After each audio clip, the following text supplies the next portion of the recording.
anche questa mattina leggeremo una paginetta di questo libro, Leone alato di Pierpaolo Becic, prima di presentare gli ospiti, perché vedo che la lettura vi piace e mi fa molto piacere. Allora eravamo rimasti questa donna che dice io sono selettiva, che è la mamma di Leon. Poi tutto ciò che sembrava destinato a non cambiare più nella sua vita era improvvisamente cambiato. Aveva conosciuto un uomo, divenuto poi l'uomo paziente della sua vita, che l'aveva così velocemente radiografata, capita e amata. Lui aveva trovato la chiave per aprirla. Lei si era perfino spaventata di questa sua capacità, si era sentita scoperta e per questo indifesa. Poi aveva capito che non c'era proprio nulla da dover proteggere e da quel momento la sua vita era totalmente cambiata, in meglio. Ecco però non voleva che questa sofferenza si ripetesse in Leon. Lo osservava, lo monitorava, intelligentemente senza incombere e facendo attenzione a non riporre in lui le sue ansie materne. Leon peraltro aveva anche delle ottime capacità di evadere e trovare giustificazioni alternative allo studio. Per esempio nella frequentazione della comunità cattolica locale, molto attiva con una serie di attività, mercatini, promozione dell'artigianato, eccetera. Nel partecipare alle prove del coro della sua parrocchia, si era appassionato all'organo e naturalmente ci aveva messo prima gli occhi e poi le mani per osservarne l'affascinante funzionamento. Da quello a iniziare a studiare musica e strimpellarlo, il passo era stato abbastanza breve. Si era organizzato mentalmente nel ritagliarsi un'ora ogni volta che passava dall'antica chiesa a dire una preghiera e così, col consenso del pastore, si sedeva sullo sgabello e si teneva allenato, eseguendo brani adeguati ad essere suonati in chiesa. Ebbe conferma di aver migliorato una sera che, appena finito di suonare, sentì applaudire alle sue spalle e giratosi aveva visto una riga di donne di varia età dietro i banchi che erano venute ad ascoltare, sapendo a quell'ora di quel giorno della settimana sovente lì lui suonava. Si era iscritto in ingegneria, superando quasi sempre brillantemente uno dopo l'altro gli esami e quello della tastiera è diventato il suo sfogo pre-esame per rallentare la tensione. Quel giorno la corriera l'aveva lasciato proprio vicino a casa sua. Si sentiva stanco per la levataccia, ma soddisfatto per l'ennesimo esame superato. Camminava dunque lungo quella strada che avrebbe potuto percorrere anche bendato e che stava apprezzando particolarmente quel pomeriggio perché sentiva vicino l'arrivo della primavera, delle foglie sugli alberi e di quella coroncina d'alloro a coronamento del sogno di diventare di lì a poco ingegnere. Che bella questa storia, mi piace tanto. Allora ringrazio e saluto Riccardo Lodi, Presidente Sole Italia, Prevenzione Sociale. Veramente grazie Presidente di essere qui con Mirella questa mattina, parleremo di giovani, parleremo di prevenzione. Saluto anche Pier Mario Fop, referente regionale Libera Veneta. Buongiorno, grazie anche a lei, dottor Fop, di essere qui, tante cose da raccontare, da dire e soprattutto cercare di aiutare questi giovani.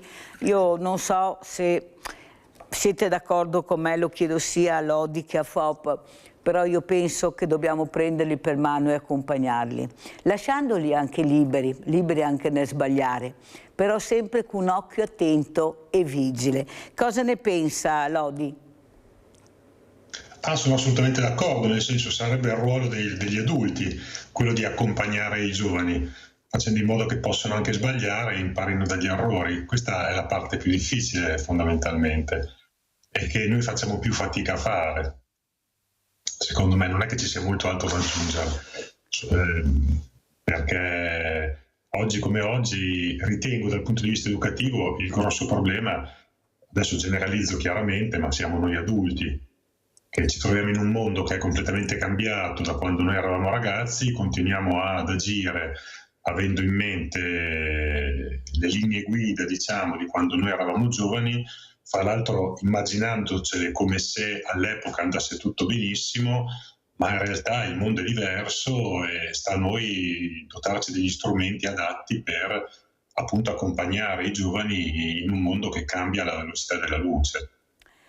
Lodi, ma secondo lei diamo abbastanza opportunità a questi ragazzi come ha avuto Leon, la chiesa, l'organo, l'oratorio, la famiglia, oppure è facile dire, è difficile fare i genitori perché è impegnativo? bisogna che ci sei.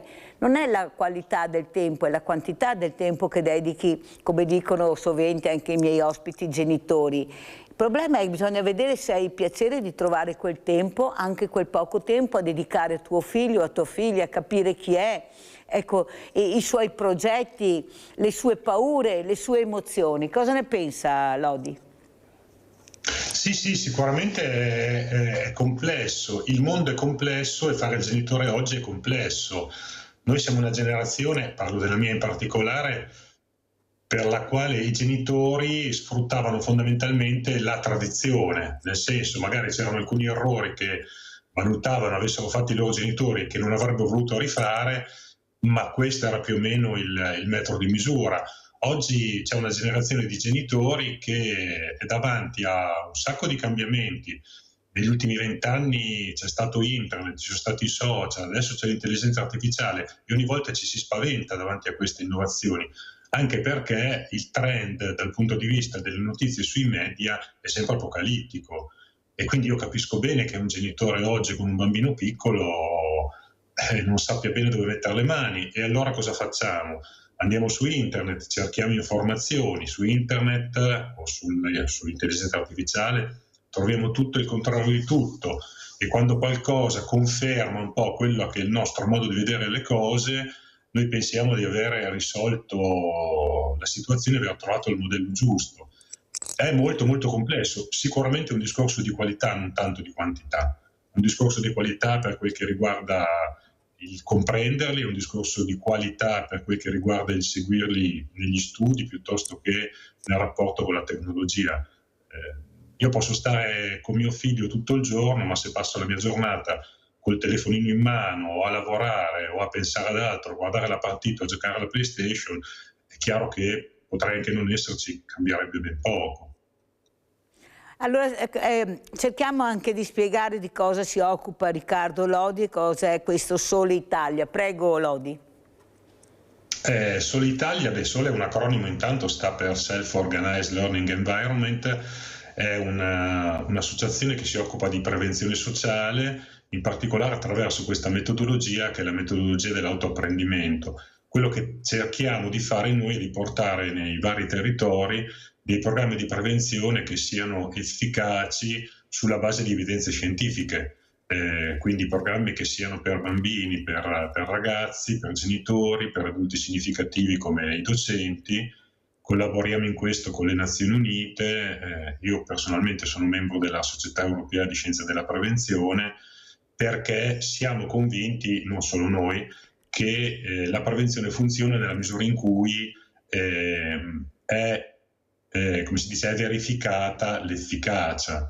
Molto spesso quando si fanno programmi di prevenzione, apro una parentesi, prevenzione molto spesso nella mente di un adulto è qualcosa che si fa quando scatta un campanello d'allarme. In realtà la prevenzione è semplicemente un insieme di programmi che si mettono in moto per evitare che succedano dei problemi, quindi per migliorare il benessere di chi partecipa, delle famiglie, della scuola. Quindi è sbagliato pensare, come spesso succede, oddio, c'è un problema in questa scuola, i ragazzini abbiamo scoperto che hanno cominciato a fumare, facciamo qualcosa. Ecco, è un po' come dire, non abbiamo gli estintori in casa, scoppia l'incendio, cosa facciamo? Cerchiamo di buttarci dell'acqua. Ecco, quando si mettono gli estintori in un locale non è che li si mettano perché c'è un incendio, li si mettono per fare in modo che al primo segnale di pericolo con l'estintore le cose si sistemano senza distruggere la casa. La prevenzione è la stessa cosa.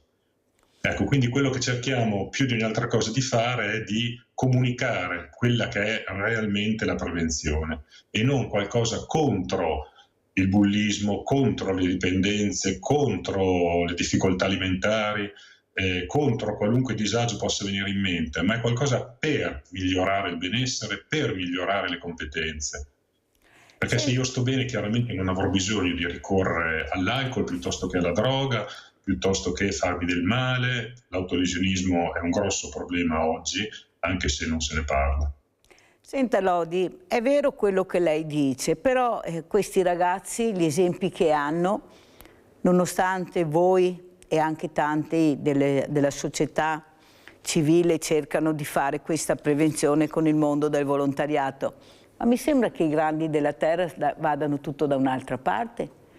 Lei ha parlato delle Nazioni Unite, ma i messaggi che arrivano a questi ragazzi sono devastanti, eppure il loro grido di dolore lo fanno sentire, manifestano, marciano, quello che amano lo dicono, amano i concerti, perciò vuol dire la musica, l'arte, l'ambiente. Allora come si fa a fare prevenzione e a dire guarda, io ho l'estintore, se poi vedono cadere le bombe, i missili, i droni, andare negli ospedali, nelle scuole, cadere su questi edifici che dovrebbero essere intoccabili. Questi ragazzi, Lodi, non sono insensibili, capiscono, si sentono presi in giro. Ma cosa mi racconti? Ma cos'è la prevenzione? Se poi io vedo questi messaggi, ecco che qualcuno si ribella e questa ribellione diventa negativa sia per lui ma per tutta la società. Perché non sono capiti, perché non sono ascoltati, perché non hanno delle risorse e dei punti di riferimento dove andare, come si raccontava prima. Una volta c'erano gli oratori, le famiglie molto allargate, fratelli, sorelle, vicini che controllavano. Adesso cos'hanno? Hanno il nemico dietro l'angolo, la droga. Ma la droga gira a quantità che voi, io lo dico tutte le mattine, voi non potete immaginare. L'alcol, il fumo, il gioco d'azzardo. E chi è che mette davanti ai loro occhi queste cose? Ecco, e come si fa a parlare? Io penso che qualche volta, io li vedo, si sentono proprio presi in giro, tanto è vero che si chiudono in se stessi. È fatica a farli aprire, parlare con loro. Poi se riesci trovi veramente una fontana che dilaga. Però al momento, ecco, questi sono. Prego, Lodi. Ma allora, intanto cerco di riassumere un po' il mio pensiero. Dunque, intanto c'è da dire che non è che prima si stesse meglio e le cose andassero meglio, nel senso, io ricordo quando ero ragazzino c'era la guerra fredda e c'era questo orologio atomico che era sempre tarato intorno alle 23:59. Insomma, sembrava che da un momento all'altro dovesse capitare l'apocalisse. La droga girava, la maggior parte delle comunità di recupero sono nate a la fine degli anni 70, all'inizio degli anni 80, perché gli adolescenti all'epoca si distruggevano di eroina, quindi c'era il terrorismo, le brigate rosse, gli attentati, non è che fosse un mondo migliore. Il problema oggi è che, prima di tutto, siamo bombardati dalle informazioni da ovunque, nel senso qualunque guerra ci sia nel mondo, noi lo sappiamo in tempo reale e veniamo costantemente aggiornati sul numero dei morti. Non sto dicendo con questo che sia bene che questo succeda, per carità, dico solo a livello di informazioni. Secondariamente si continua a dire a questi giovani che sono la prima generazione più povera dei loro genitori. Terzo, gli si dice anche che quando entreranno nel mondo del lavoro, entreranno in un mondo del lavoro in cui guadagneranno poco e niente e comunque avranno grosse possibilità di essere disoccupati. Capisco anche che un ragazzino di 15-16 anni davanti a tutto questo bagaglio di informazioni, ribadisco, apocalittiche, è faticoso avere una visione del futuro. Ecco, il ruolo nostro di adulti sarebbe anche un po' quello di dargli una prospettiva.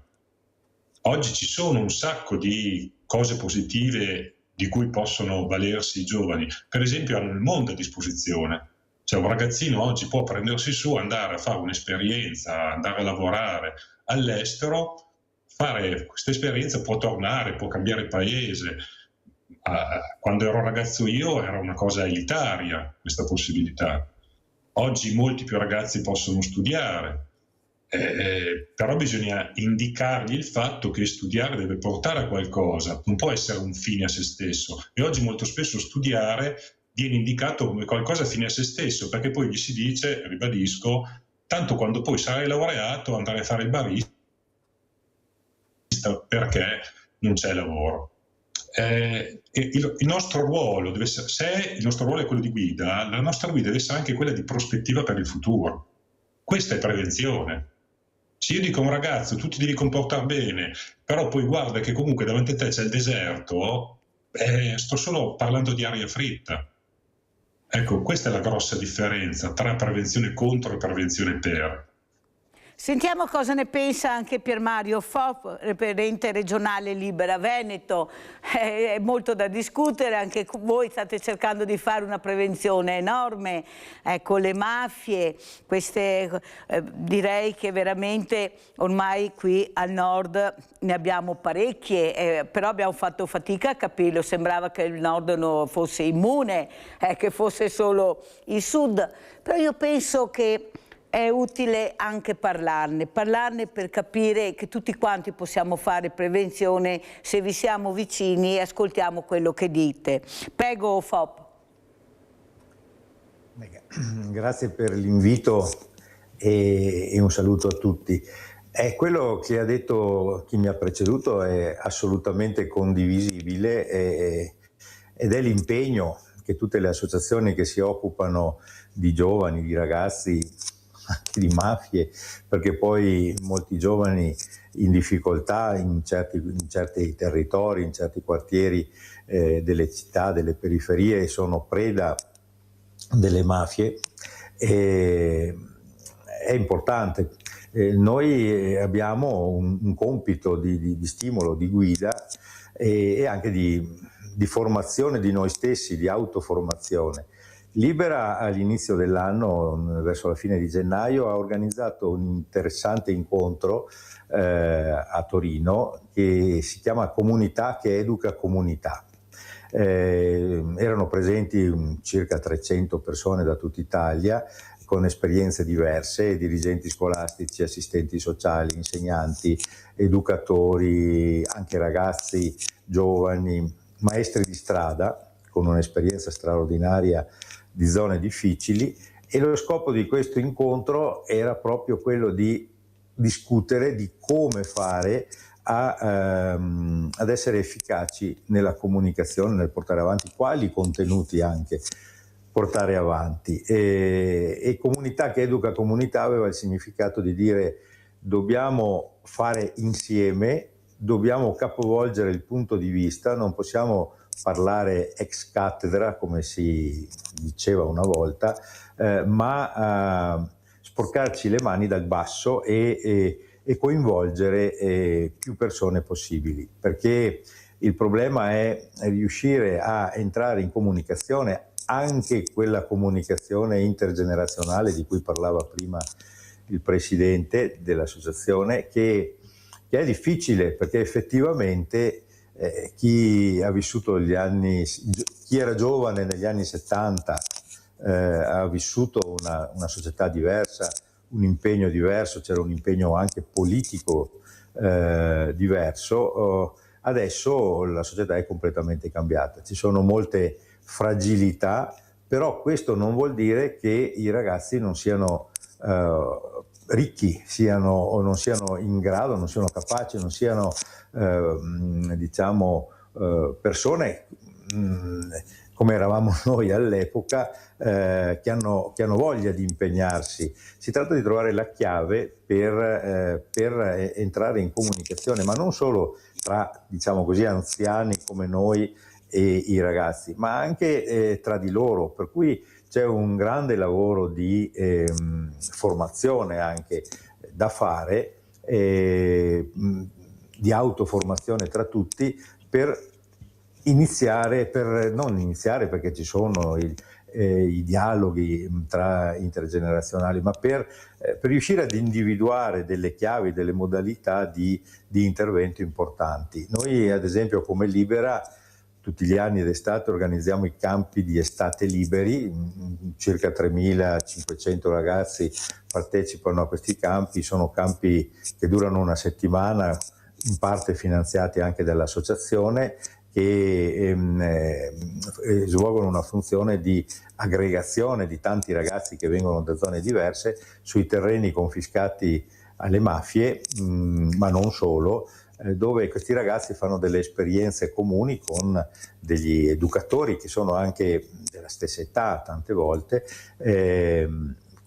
utilizzando il tempo con dei lavori pratici e la mattina in aiuto delle cooperative che lavorano sui terreni confiscati, ma anche con una formazione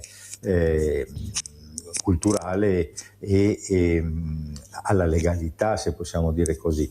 Uno dei problemi naturalmente di base non è solo quello di lavorare sulla legalità, perché questa parola da sola non dice niente, ma anche sulla giustizia sociale. Legalità più giustizia sociale. Ah beh, allora Foppo ha toccato un tema molto caro a Mirella, poi vi racconterò, ma adesso andiamo a sentire il nostro Rinaldo da Venezia. Vai Rinaldo. Ciao Mirella e buongiorno ai tuoi ospiti. I giovani di adesso, cara Mirella e cari ospiti, i giovani di adesso non si quelli una volta, perché il mondo si è cambiato. Non avremo da fare un paragone col nostro tempo, che era diverso. Dovremmo parlare del suo tempo, del mondo che era davanti a noi, anzi del mondo che andiamo avanti. Non interessa più, nel senso che noi abbiamo il futuro i giovani, noi abbiamo venire, noi abbiamo niente. Cosa hai? Esempi buoni non ve ne ha. Al Senato si bastona, si offende, gli va tutti regata, tanti politici implicati dappertutto, si arricchisce e i giovani fanno una domanda per andare qua devo l'ira di Dio, le carte, telefonare, un sacco di robe, ma le cose non mi servono. I giovani hanno sempre cambiato il mondo, in bene, da tutte date, non occorre avere 30 anni, 100 o 200. I giovani saranno da loro per cambiarlo. Noi altri è colpa nostra che non vediamo bei esempi. Che esempi hai? Si parla di omicidi su tutte le televisioni, si parla di sto Garlasco, di questo, di 20 anni che avanti con il processo. Si fa tutte robe che ai giovani non gli interessa. Ai giovani che concretezza e dargli in mano, ma ascoltare i suoi problemi, non cercare noi altri voi momenti di posto. Noi altri ormai le nostre battaglie da giovani e le abbiamo fatte, adesso tocca a voi. Se è giusto che sia così come che vive Mirella, i giovani, gli intelligenti, sa come opporsi ai mai fatte. Solo che non vediamo le possibilità. Tuttora. I giovani non hanno bisogno di niente. Gli esempi di te famiglia grande fratello, e questo e quello, giovani a 30 anni, 20 anni, che stasera su una camera, non fa niente. E parliamo dei giovani, sono andati a 10 anni, Mirella, ma era una bravura, era un bisogno, ma sono diventato grande col lavoro, ti ha capito Mirella? E ora diamo ai giovani le possibilità, non tutti vogliamo insegnarli, cosa che insegniamo? I vecchi baccucchi, i compagni miei, non avevamo niente da insegnarli, impara loro, è il suo destino, se lo fa loro. Ciao Mirella e buongiorno ai tuoi ospiti. Grazie caro Rinaldo. Allora lo racconto sia a Riccardo Lodi che a Pier Mario Foppo quello che è successo a Treviso con questi ragazzi che cercano, anche loro vengono da paesi lontani e cercano di trovare un po' di dignità. Il caso ormai ha fatto il giro non solo dei media, di mass media, eravamo anche nel Corriere della Sera, all'interno del Corriere del Veneto, dove si racconta di questi ragazzi che dormivano all'aperto per terra e qualcuno ha deciso di aiutarli, specialmente dopo aver sentito una frase: se questa è vita meglio morire, di un ragazzo. È stato un imprenditore che ha chiesto a Mirella di regalare una vacanza a questi ragazzi portandoli in un albergo e cercare appunto di far loro per una settimana staccare la spina da quello che era la realtà che lui aveva visto. Non le dico cosa è successo. Sembrava avessi fatto quei soldi che mi danno del 5 per 1000, aiuta i veneti invece di aiutare queste persone, questa cattiveria, questa rabbia che poi riscontrata sui diversamente giovani, più che sui giovani l'ho riscontrata. Il ricatto, non ti diamo più il 5 per 1000, a parte che quelli che dicono così penso non me l'abbiano neanche mai dato, sapendo quello che faccio e facendo vedere tutti i giorni che aiuto anche i veneti con un assegno, lo faccio vedere tutte le mattine. Ma dopo, oltre a questo imprenditore, si è aggiunta un'altra imprenditrice, la quale ha mandato una lettera dove scrive che vuole aiutare anche lei questi ragazzi, offrendo anche lei un'altra settimana, che anche lei ha vissuto quando è andata in Germania tanti anni fa, la stessa cosa, nonostante avessi tutti i documenti, non riusciva a trovare casa, non riusciva a trovare lavoro, una fatica enorme di inserimento, eppure ero una donna europea, avevo tutte le carte in regola. E lei ha detto agli imprenditori: dobbiamo tutti quanti fare squadra, unirci per aiutare, perché questi ragazzi hanno il nemico dietro l'angolo, che è la droga, che è l'alcol, che è il nemico che veramente non sta aspettando altro di farli cadere nel tranello. Questi non hanno niente, parlano poco italiano e si affidano magari a qualcuno che non fa il loro bene. Sono quei famosi cappetti, caporaletti che tra di loro ci sono. Però io non mi sono fermata, io facevo da tramite alla fine, perché è un problema che riguarda tutti noi. Io dico sempre, ma se questi ragazzi non raccolgono più le cose nei campi, negli orti, e voi cosa mangiate? C'è un problema che riguarda tutti, la casa riguarda tutti, eppure c'è questa rabbia verso questo diverso. È uno spacciatore, è un truffatore, non ha voglia di far niente, dobbiamo pensare a noi.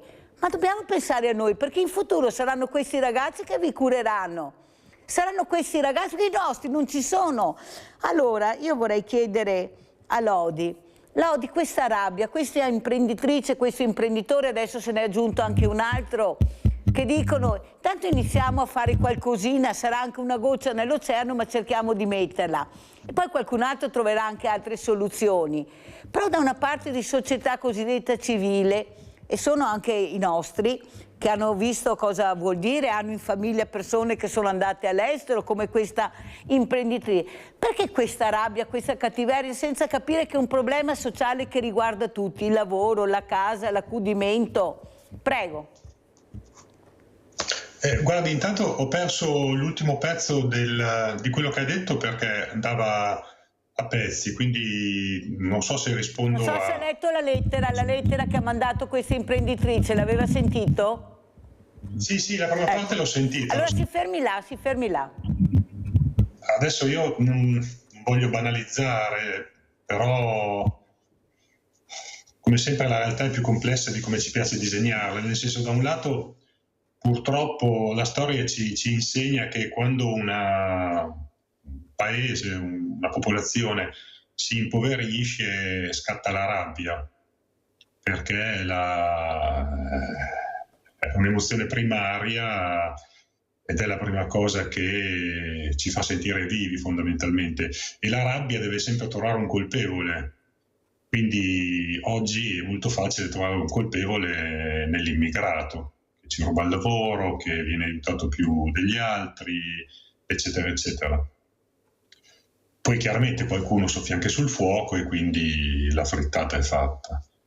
Dall'altra parte la realtà ci dice che noi siamo il paese più vecchio del mondo, insieme al Giappone, che non facciamo figli, senza figli non si va molto lontano, e quindi senza immigrati, piaccia o non piaccia, non andiamo da nessuna parte. Quindi se non altro per mero egoismo dovremmo cercare di fare integrazione. Non dico per bontà d'animo, però per mero egoismo dovremmo cercare di fare integrazione. Integrazione che adesso non sto parlando della mia materia, quindi non voglio dire banalità, per carità, però a mio modesto avviso deve significare due cose. Uno, il rispetto delle regole del paese che ti ospita. Due, il tentativo comunque di integrarti all'interno di un contesto sociale che ti accetti prima di tutto e ti dia la possibilità di collaborare al benessere della collettività. Il come è complicato, le varie esperienze all'estero non sempre sono andate bene, siamo in una fase storica in cui l'immigrazione è molto potente, vuoi anche per le guerre che ci sono in giro per il mondo. Io non so quale possa essere la soluzione. Sicuramente la rabbia non porta da nessuna parte, sicuramente il tentativo di comprendere anche il punto di vista, citava prima questi ragazzi, sarebbe importante, però ripeto, è chiaro che molto spesso nella popolazione in generale quello che si fa largo è la rabbia, perché non ha bisogno di molte spiegazioni. Tu sei colpevole, tu ti comporti male e quindi è colpa tua se le cose non vanno bene. Ecco, prevenzione vuol dire anche questo, adesso mi ripeto, prevenzione vuol dire anche comprendere che cosa è meglio fare per far sì che una comunità locale, piuttosto che nazionale, possa migliorare il proprio benessere economico e sociale. E quindi sì, possiamo continuare ad alzare come si dice, le pene, riempire le carceri, però socialmente, storicamente non ha mai funzionato questa cosa. Hanno funzionato, c'è una montagna di letteratura scientifica al riguardo, programmi che hanno migliorato le competenze di queste persone, migliorando anche il contesto sociale, perché è chiaro che se io fornisco delle competenze, per quanto splendide e lungimiranti, a una persona, poi la faccio rientrare in un contesto sociale in cui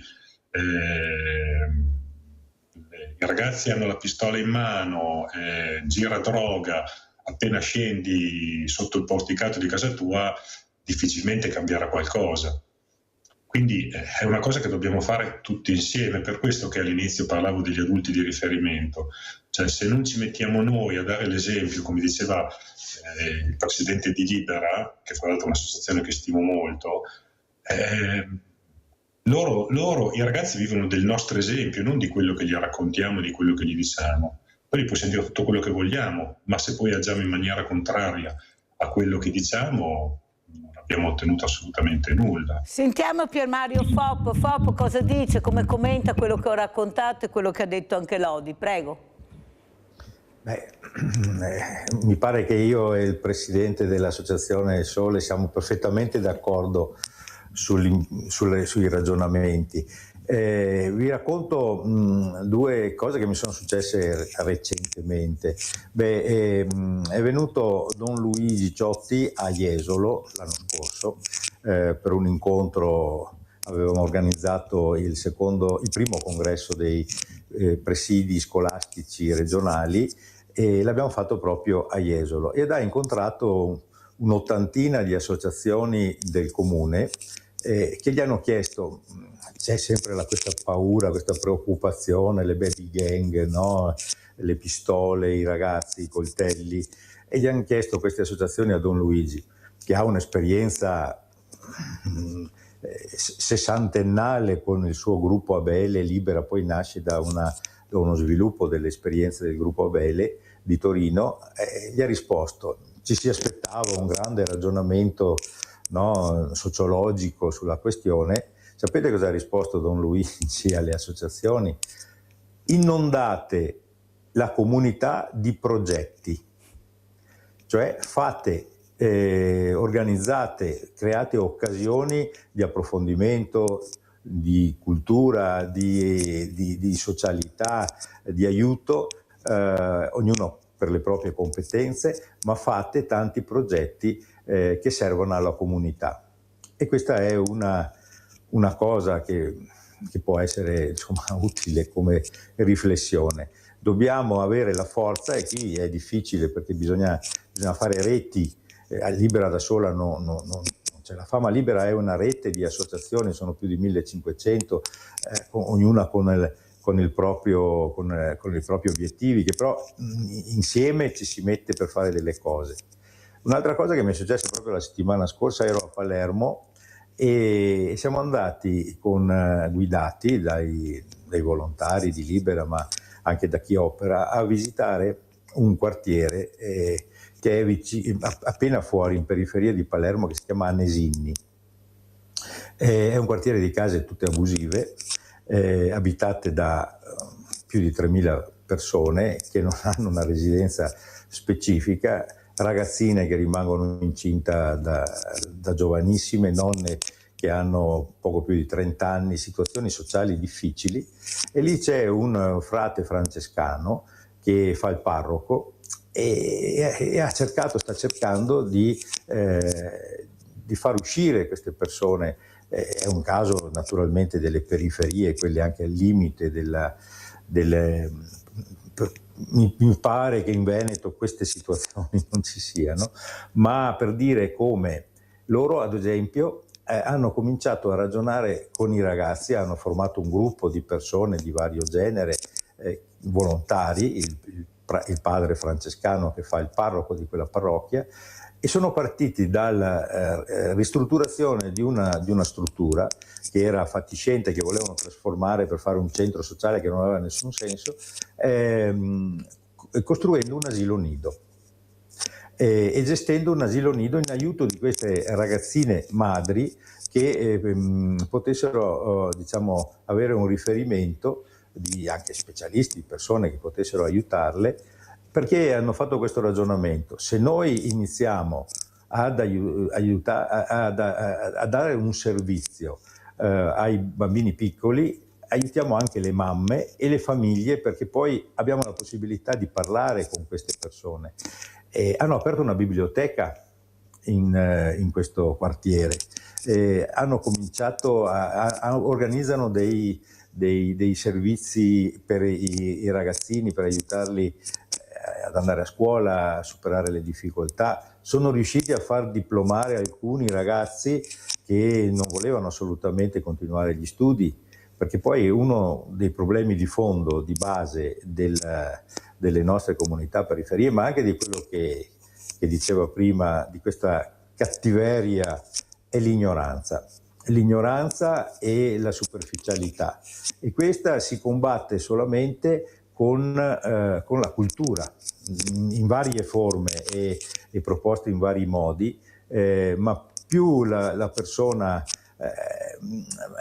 non ha gli strumenti per fare diciamo un ragionamento critico, che è quello che hai fatto tu, Mirella, prima, dicendo abbiamo anche semplicemente dal punto di vista pratico abbiamo bisogno di persone che lavorino, e noi non ci siamo, si fa fatica, e purtroppo, e lo dico con grande amarezza, abbiamo alcuni, Don Luigi dice segmenti della politica, purtroppo sono segmenti sempre più grandi secondo me, che non fanno il bene e non fanno politica, che vorrebbe dire aiutare e governare bene la polis, ma fanno propaganda e fanno interessi privati o di parte per gestire il potere, e questo non va bene.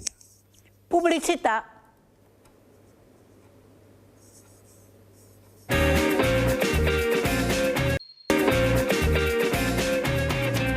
Famiglia, amicizia, amore restano le cose più importanti della vita, ma il futuro è un'incognita. Circa il 55% degli adolescenti lo guarda con paura crescente, seguono i timori per la propria salute fisica e mentale, con l'ombra del bullismo e delle dipendenze da social. Questa è una delle fotografie scattate all'Istituto Sansovino di Oderzo nell'ambito del progetto Orizzonte Giovani, promosso dalla provincia di Treviso in collaborazione con l'ufficio scolastico. Studentesse e studenti hanno così partecipato a dei laboratori di inclusione, pari opportunità, cittadinanza attiva, a tirare le file gli operatori di Volontari Insieme. Abbiamo provato a far ragionare i ragazzi insieme, anzitutto su alcuni dati rispetto agli stili di vita degli adolescenti, per capire se si ritrovano in questa indagine anche che è stata fatta dall'azienda sanitaria a livello provinciale, e poi una volta fatto questo abbiamo iniziato poi a ragionare insieme sulle criticità, sui motivi per cui eventualmente ci sono alcuni comportamenti a rischio devianti. Oggi abbiamo fatto una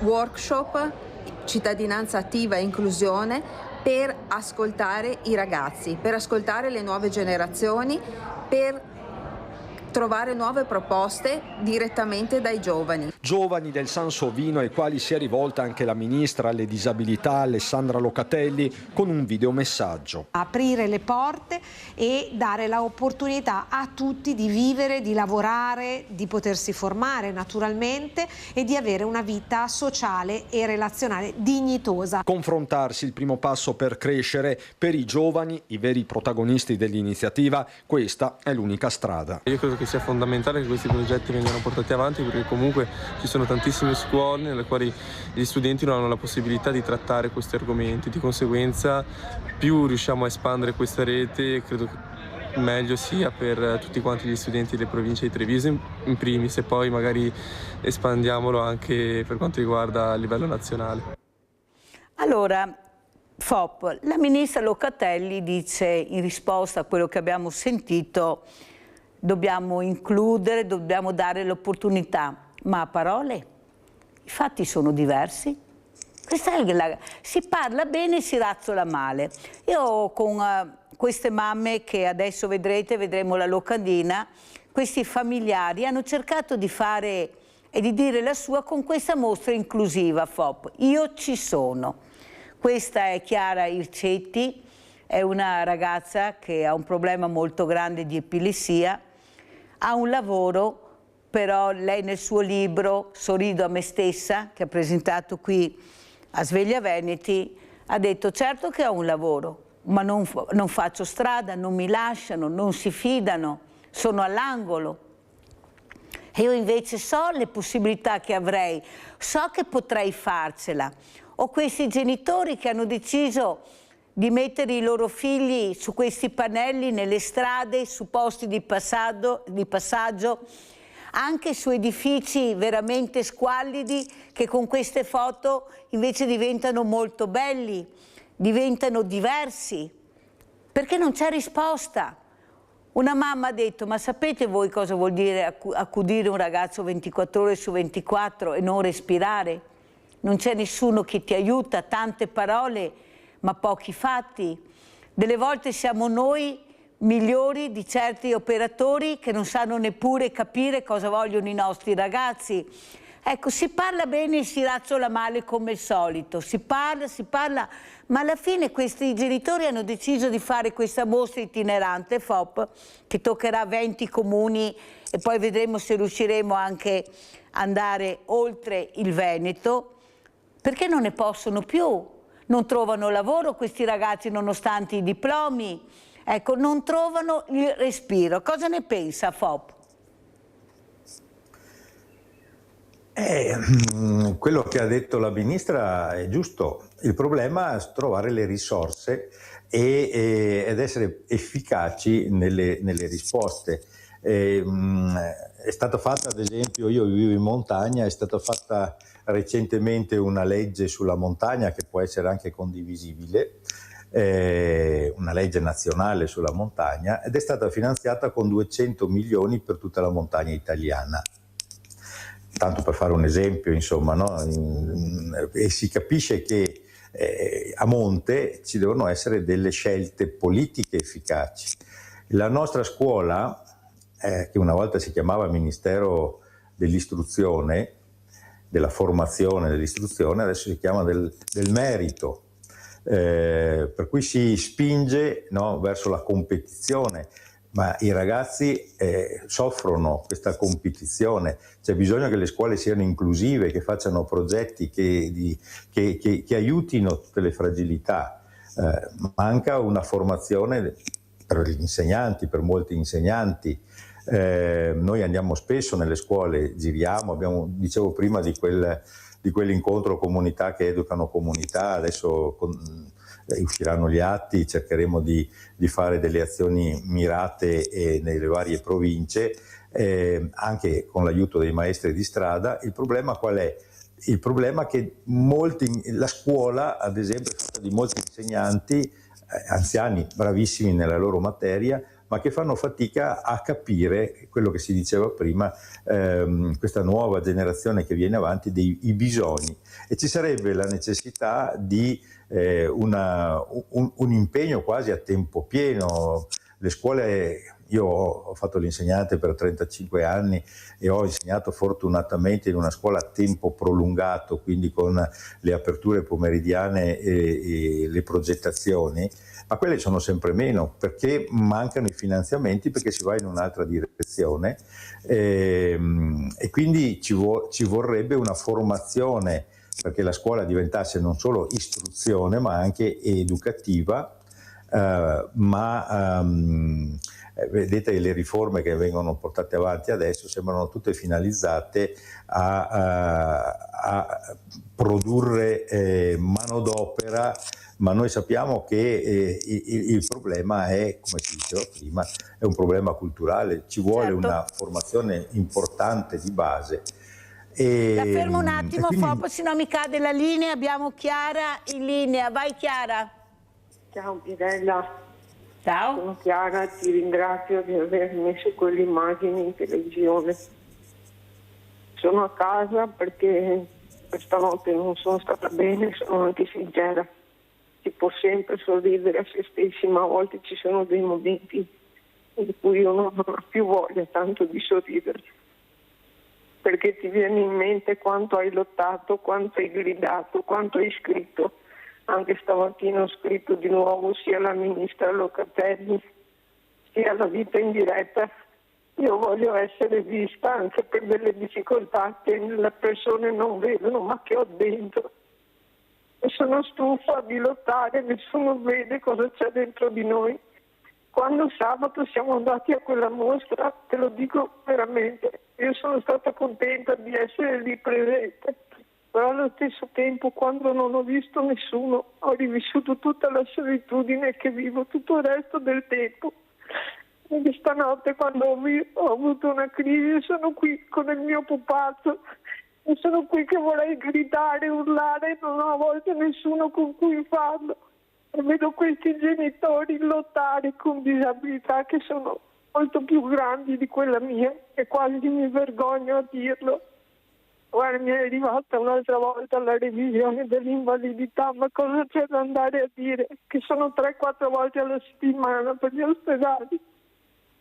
Io non so se c'è qualcuno veramente deve ascoltare il nostro grido, veramente deve vederci in questa mostra.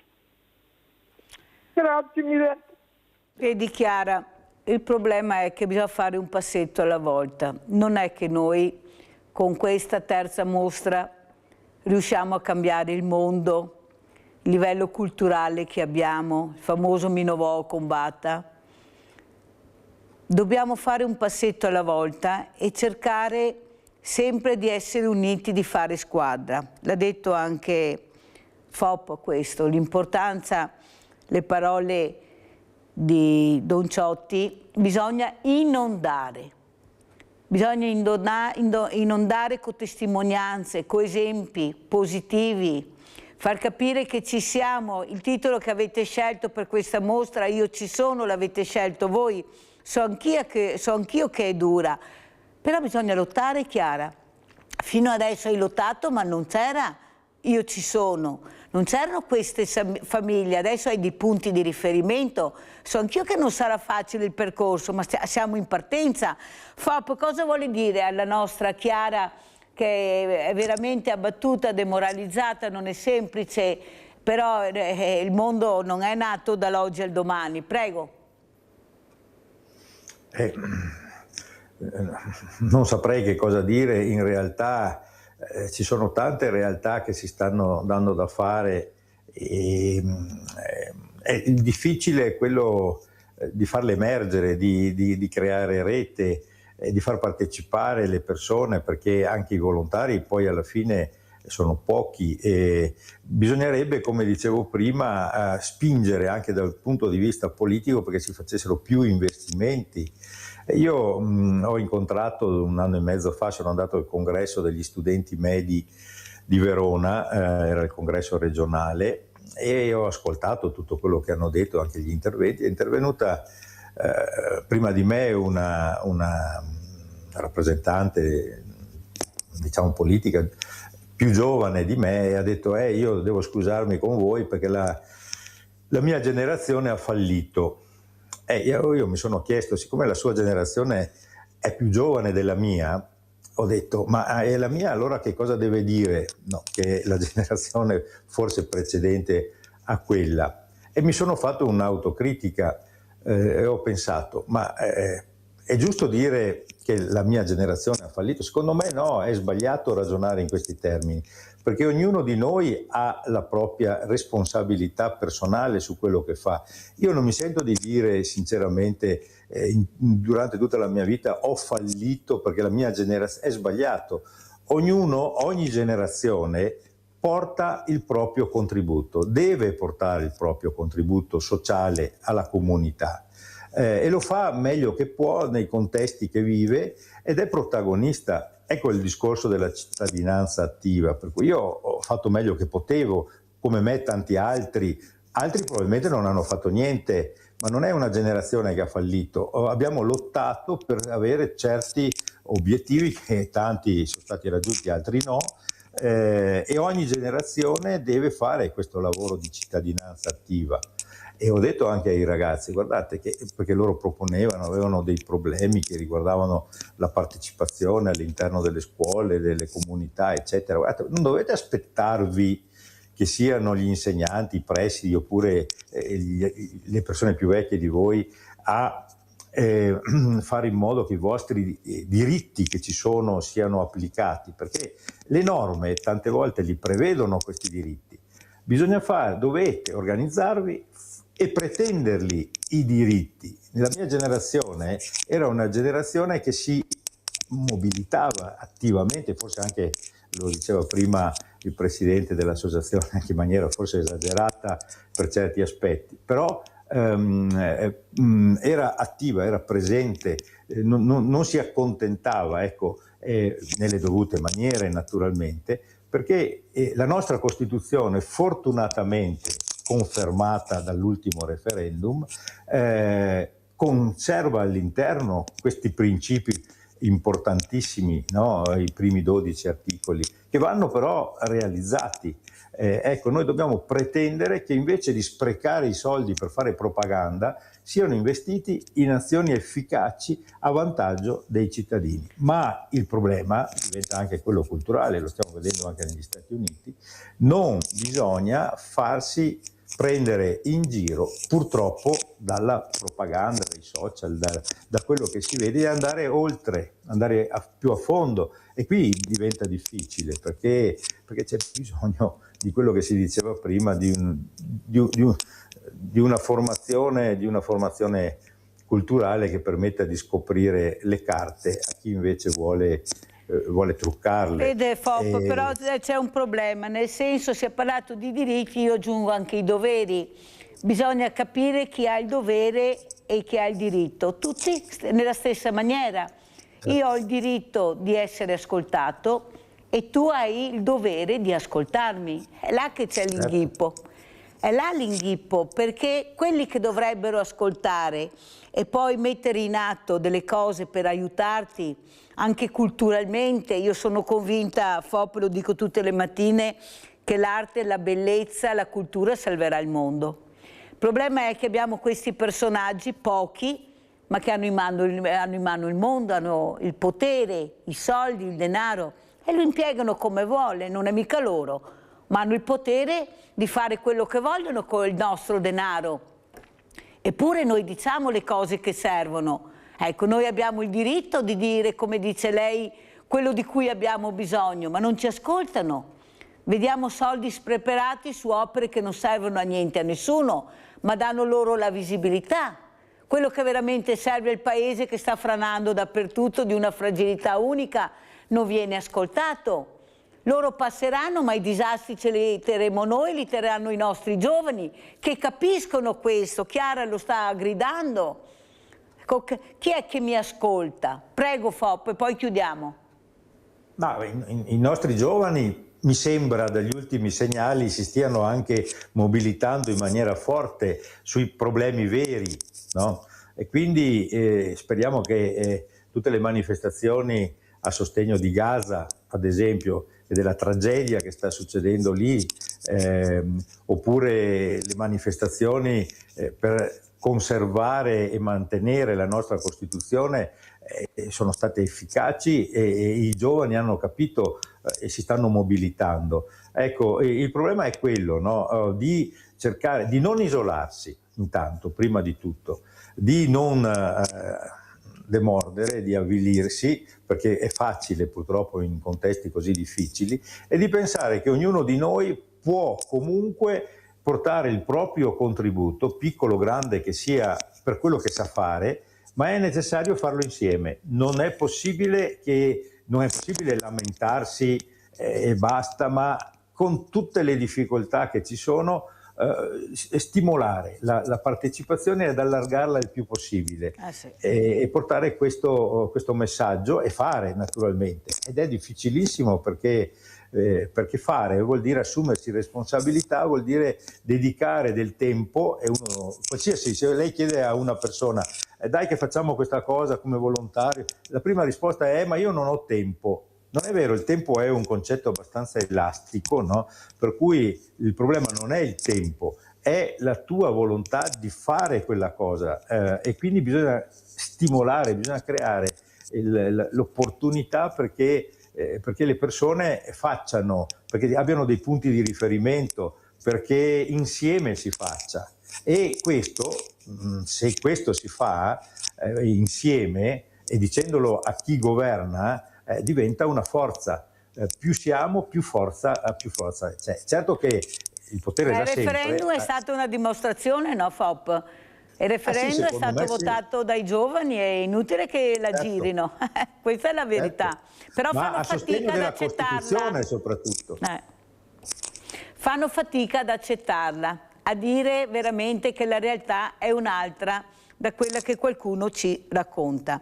Perciò noi dobbiamo continuare a raccontarla, la storia vera. Sì. Allora io ringrazio Piermario Fop, referente regionale Libera Veneto. Piacerebbe avere anche ospite Don Ciotti, Fop, se magari riusciamo anche a farlo venire, a creare anche qualcosa di importante, visto la questione degli immigrati che abbiamo e le mafie.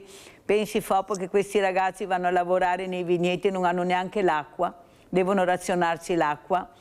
C'è il problema, io ho visto che adesso abbiamo una bravissima procuratrice della Repubblica a Venezia, che è anche responsabile della direzione distrettuale antimafia del Veneto, che era la procuratrice aggiunta di Milano, che ha un'esperienza notevole su queste questioni, e io sono molto fiducioso che ci sia perché qui stiamo parlando di rischio caporalato, ne avevamo parlato anche altre volte, e anche con rappresentanti degli agricoltori, mi ricordo, e qui è giusto che si vada a fondo e che si capisca bene di che cosa si sta parlando, ma poi qui si aggiunge, diciamo che fa parte, tutti questi ragionamenti che giustamente te fai nella tua trasmissione, sono tutti legati da un filo, perché gli immigrati, il disagio, il caporalato, è la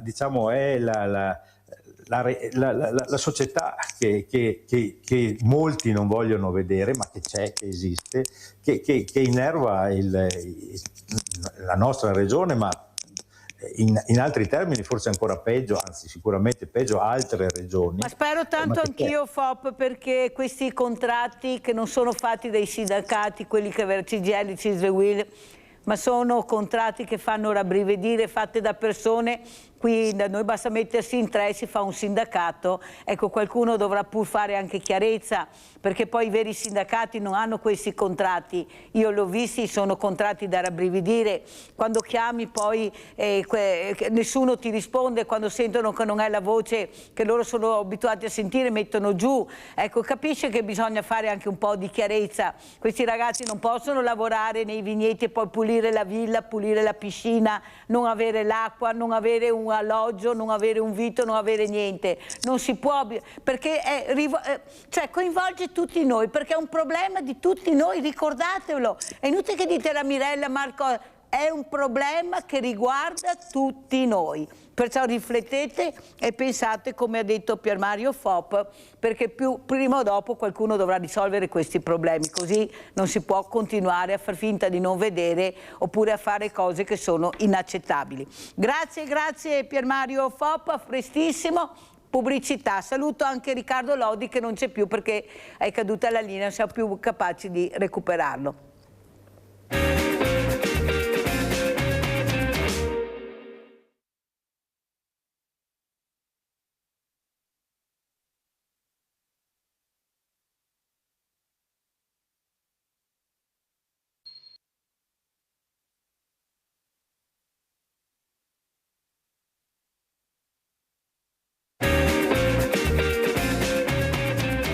Presento altri due graditissimi ospiti. Abbiamo in presenza Leonora Genusa, vicepresidente e direttore artistica di Treviso Armonia. Buongiorno. È anche agente di polizia, lo diciamo, guardate, se vi ferma, guardate che è tosta però, sì, l'armonia certe volte bisogna lasciarla da parte. E soprattutto saluto e ringrazio Paolo Piva, che è presidente di Treviso Armonia, bellissima, ecco, bellissima No, bellissimo nome, proprio armonia, che ne abbiamo, dicevo adesso, tanto bisogno. Allora partiamo con questa locandina per capire questa programmazione. Allora, Presidente, parto da lei che è il Presidente. Sì. Ecco, perché questa locandina, questa programmazione, cosa proporrete? Prego. Beh, noi come Treviso Armonia ci siamo focalizzati come programmazione sulla stagione musica civica nei musei civici di Treviso. È una co-organizzazione che abbiamo portato avanti da qualche anno con l'assessorato alla cultura e col sindaco, con i musei, con un po' tutta l'amministrazione comunale. E ci siamo un po' inventati di fare musica in museo. Questa è un po' la novità che vogliamo portare. Noi come musica civica e come Treviso Armonia siamo nati in pieno Covid, e per fare anche qualcosa di nuovo che magari non c'è, e per dare spazio ai giovani anche, questo ci crediamo molto. Ci sono tante lodevoli iniziative nell'ambito della musica, però abbiamo cercato di seguire la nostra strada, una delle nostre strade, quella più importante, forse quella più grande, ecco, diciamo, che stiamo seguendo adesso è proprio questa musica civica. È una stagione lirica e una stagione concertistica dentro i musei civici. È anche bello e nuovo fare un'opera lirica dentro Santa Caterina, che è uno spazio bellissimo. Dentro è bello anche, sicuramente è bellissimo anche cantare e suonare dentro i teatri, però cantare in un luogo dove ci sono tutte opere del 300 e del 400 è straordinario comunque, ed è una cosa per noi bellissima, e questo ci ha permesso di creare anche un format diverso. Abbiamo avvicinato sicuramente i giovani artisti, perché noi puntiamo solo su di loro, e abbiamo avvicinato anche tanti giovani spettatori neofiti della allora, musica. Presidente, a me dispiace dirlo, però è la verità. Cioè, non è che tu l'orecchio lo fai all'improvviso per ascoltare questo tipo di musica. Io sono dell'idea che ci dimentichiamo che abbiamo dei ragazzini, dei bambini a 4 anni, che hanno un orecchio e una visione di quello che può essere anche il loro futuro diversa da quelli che pensiamo. Nel senso che noi diciamo, sono piccoli, non capiscono. Allora io porto questo esempio, chissà che qualcuno capisca, non ne posso più, di questo bambino di 4 anni che è andato con i nonni in una pasticceria a far colazione, e a un certo momento il nonno si sente tirare la giacca e dice: nonno, hai visto che là c'è un Picasso? Dice il nonno: come? Si vieni a vedere, nonno. E c'era una stampa di Picasso. Perché questo? Perché la mamma porta questo bambino a visitare i musei, gli spiega i quadri, il bambino è una spugna che assorbe, specialmente a quell'età incredibile, e poi a poco quello che la mamma spiega lui lo recepisce, e quando va in giro riesce a capire. 4 anni si è accorto che la stampa, infatti il nonno è andato a vedere proprio la stampa di Picasso.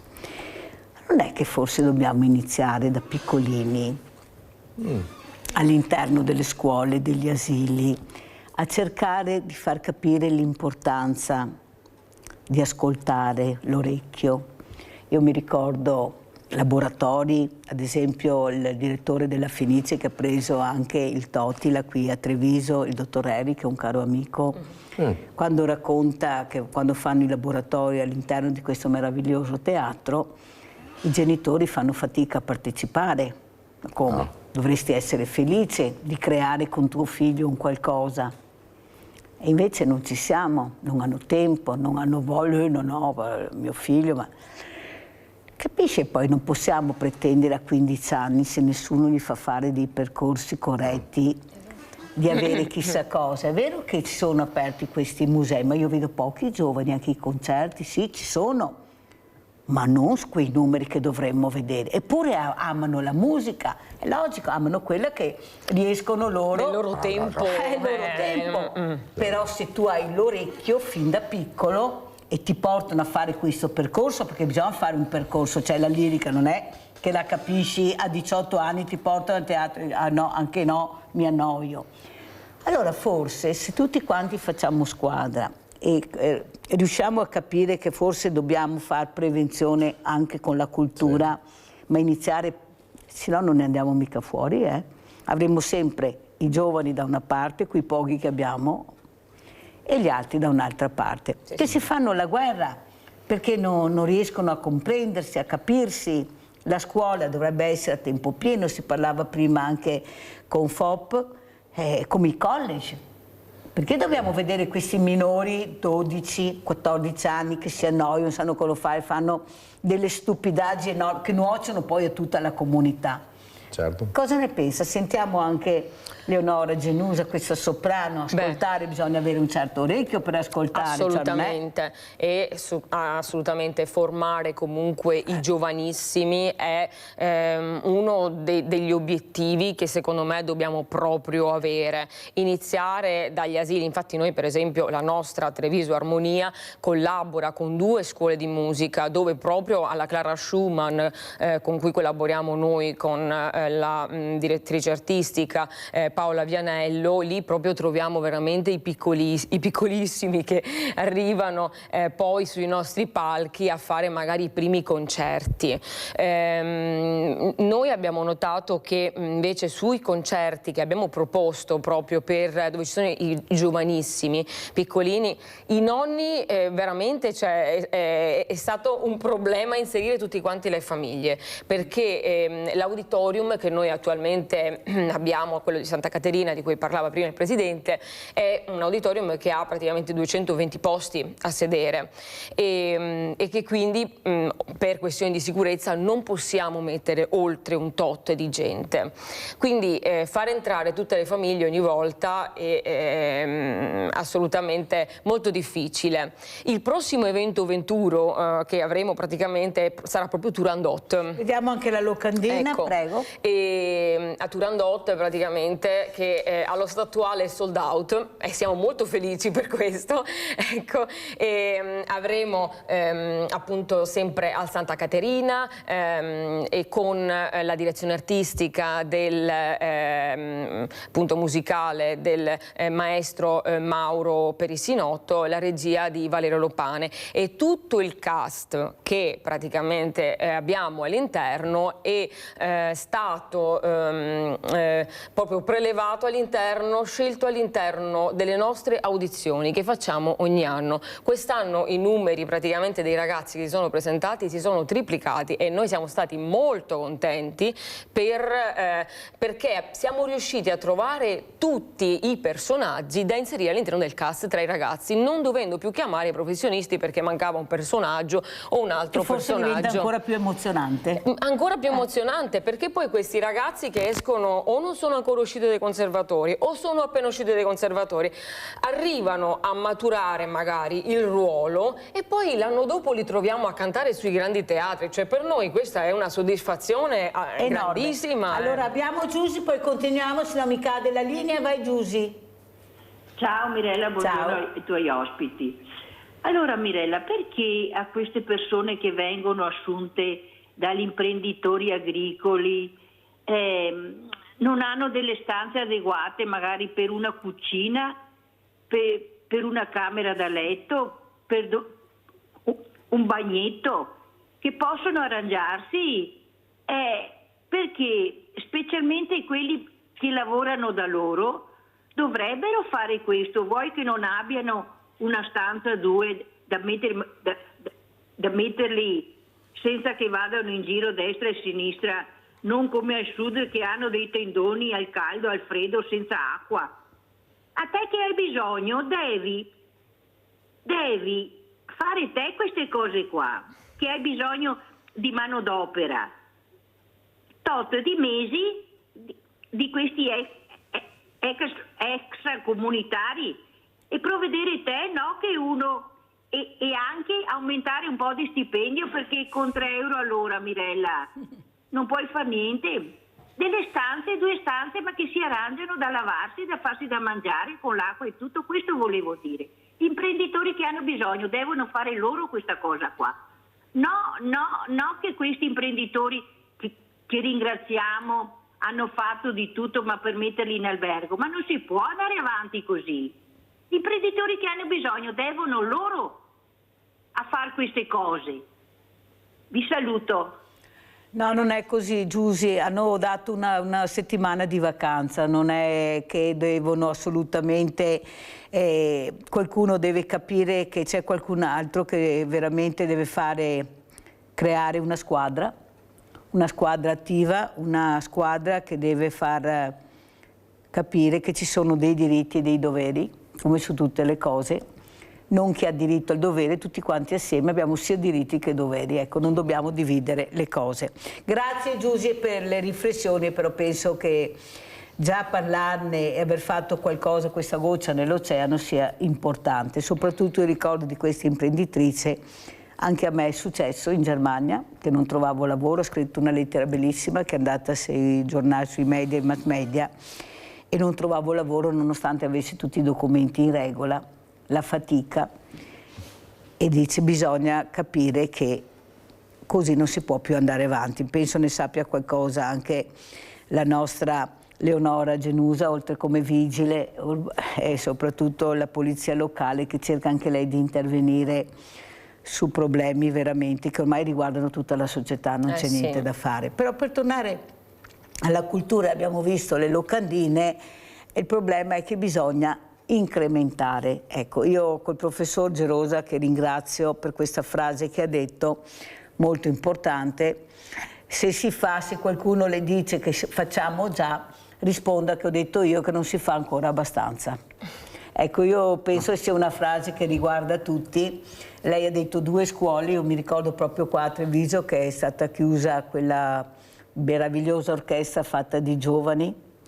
Anzi, ieri mi dispiace, non sono riuscita a partecipare a questo concerto per ricordare Tullio Giacomin, questo uomo che aveva cercato di fare il massimo, che non era riuscito a entrare nei canali giusti, a fare squadra, non l'hanno voluto, l'ha detto lui qua ai nostri microfoni, e perciò un'orchestra che aveva una storia decenni è stata chiusa perché qualcuno non ha capito l'importanza, ed erano tutti giovani, dai 14 anni in su.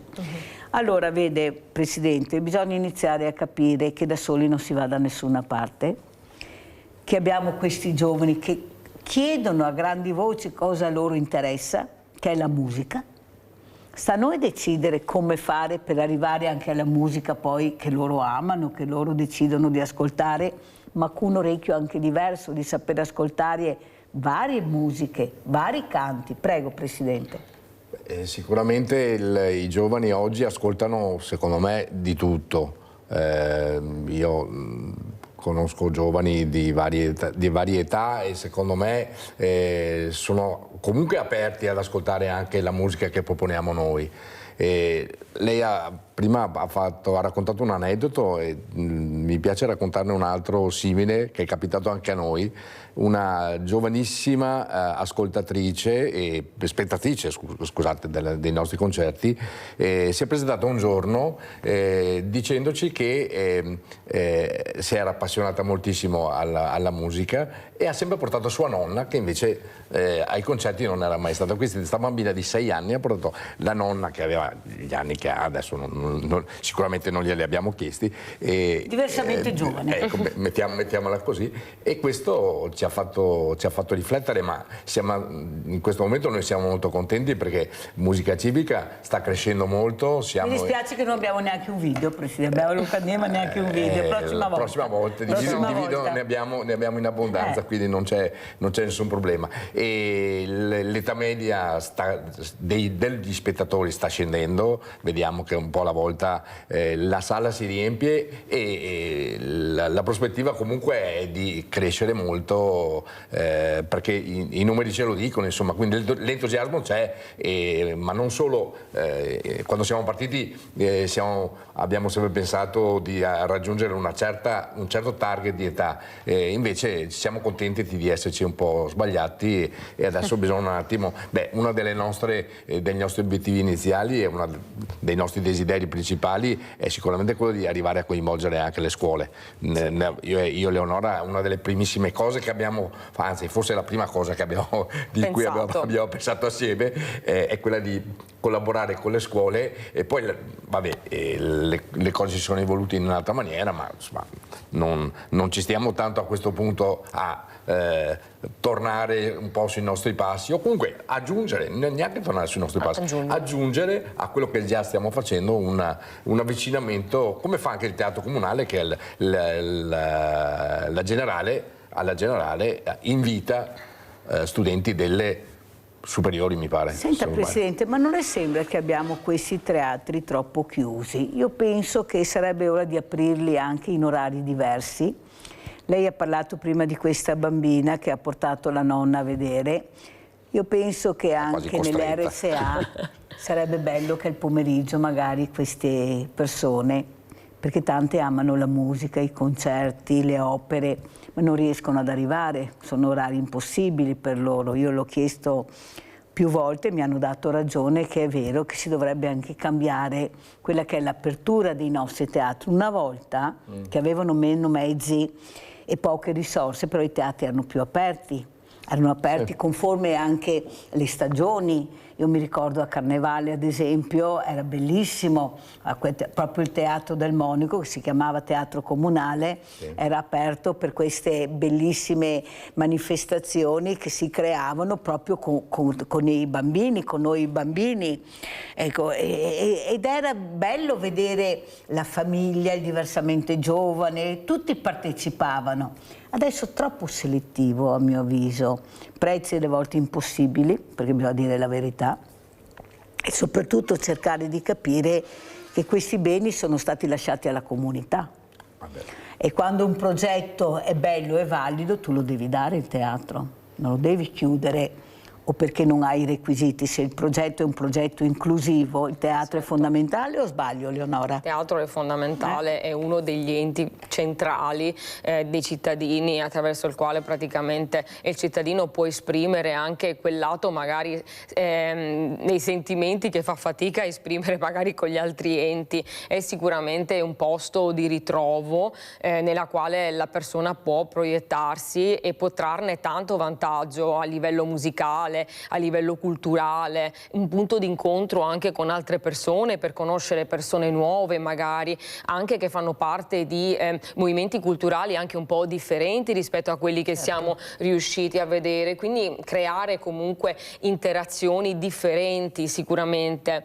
A tal proposito quest'anno praticamente Treviso Armonia, riprendo appunto un termine utilizzato dal nostro Presidente, aggiunge e non toglie, e quest'anno praticamente avremo ben 2 masterclass, perché oltre al fatto comunque di avere questi ragazzi che faranno queste audizioni ogni anno, teniamo alla loro formazione praticamente. Quindi Treviso Armonia propone 2 masterclass molto importanti con 2 maestri internazionali, una fatta in collaborazione con il teatro praticamente di Villa Belvedere di Milano, che si svolgerà a ottobre, e un'altra invece che si svolgerà adesso a luglio, proprio in collaborazione con l'Accademia Segattini. Per quanto concerne quella con l'Accademia Segattini, avremo come vocal coach il maestro Federico Longhi, che è stato difficilissimo, mi creda, averlo, perché lui è straimpegnato ovunque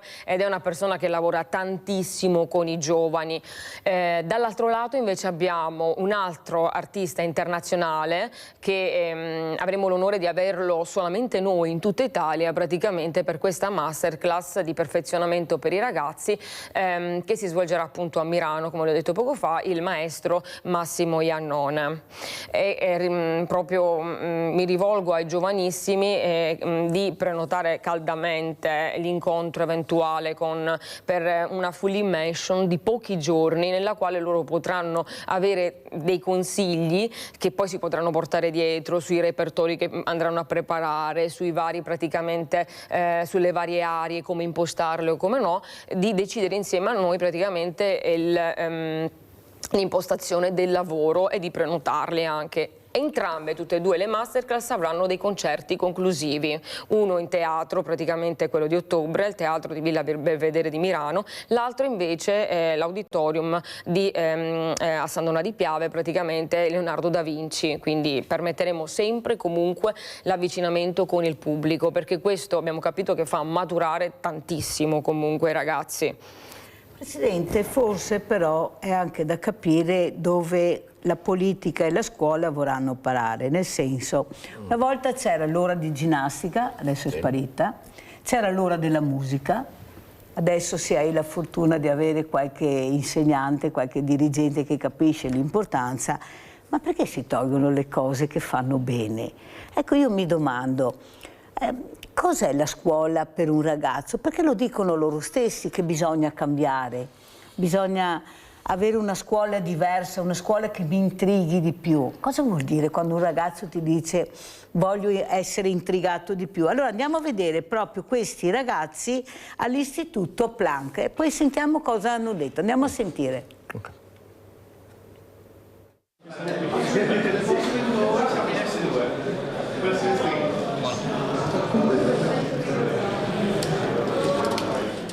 Dobbiamo partecipare agli internazionali per quanto riguarda Lego in Canada e per quanto riguarda First Tech ad Istanbul in Turchia.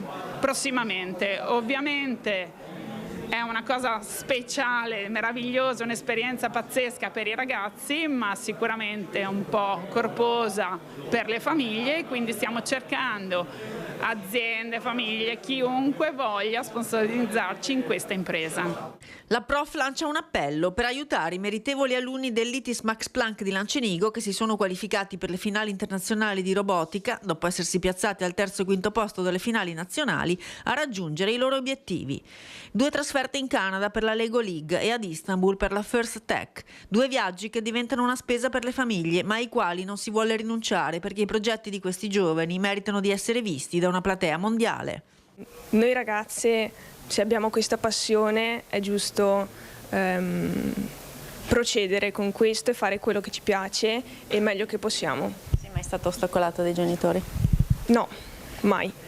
Mi chiamo Giulio Bovo, studio informatica e ho sviluppato quest'app io personalmente con l'aiuto dei miei compagni. Abbiamo curato un po' insieme il design e dopo bisognava pensare alle funzioni varie che poteva avere l'applicazione e abbiamo deciso di implementare questa applicazione per dare una mano agli archeologi che dovevano insomma trovare un modo per archiviare e inserire tutti i dati all'interno di un database, di un sistema.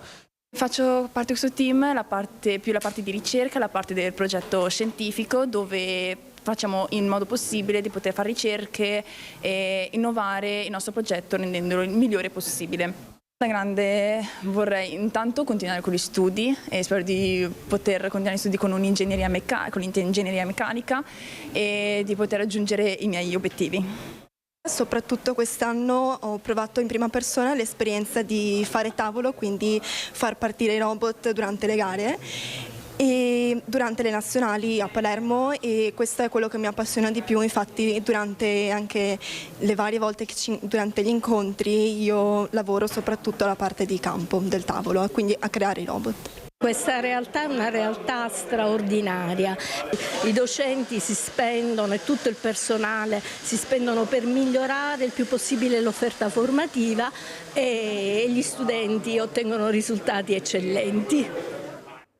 Allora, Presidente, forse lo dicono loro stesso, lasciateci imparare, creare. Avete visto cosa riescono a fare? La creatività, ma bisogna che ci sia qualcuno che li la tira fuori, cioè non è che loro possono saperlo, e grazie a questi dirigenti, ma io non devo essere fortunato, e lo dico sempre, ad avere quella scuola, quel dirigente, io devo avere quello che mi aspetta di diritto, imparare, e se non c'è la famiglia ci dovrà essere pure qualcun altro. Prego, Presidente. Sì, beh, intanto complimenti al Max Planck, sì, e in bocca al lupo anche a chi parteciperà a questi concorsi sicuramente molto importanti per la loro formazione e penso importanti anche per la scuola che li ha avviati.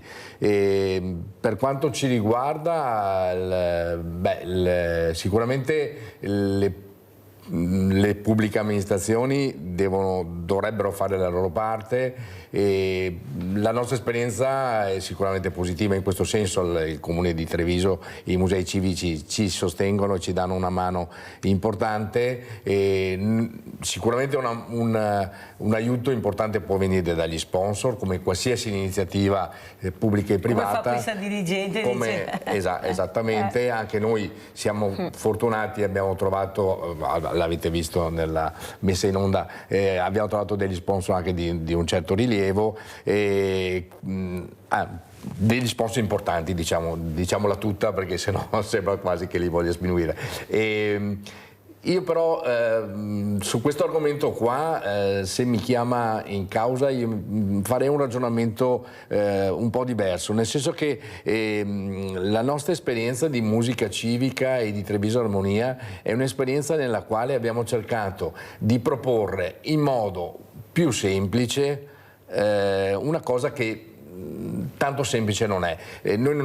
La nostra esperienza di musica civica arriva dopo qualche anno in cui noi abbiamo solo 5 anni, siamo giovanissimi, e abbiamo fatto altre proposte di musica in luoghi anche non aulici come un teatro, che è importante sicuramente e che deve poter essere disponibile, come lei ha detto precedentemente.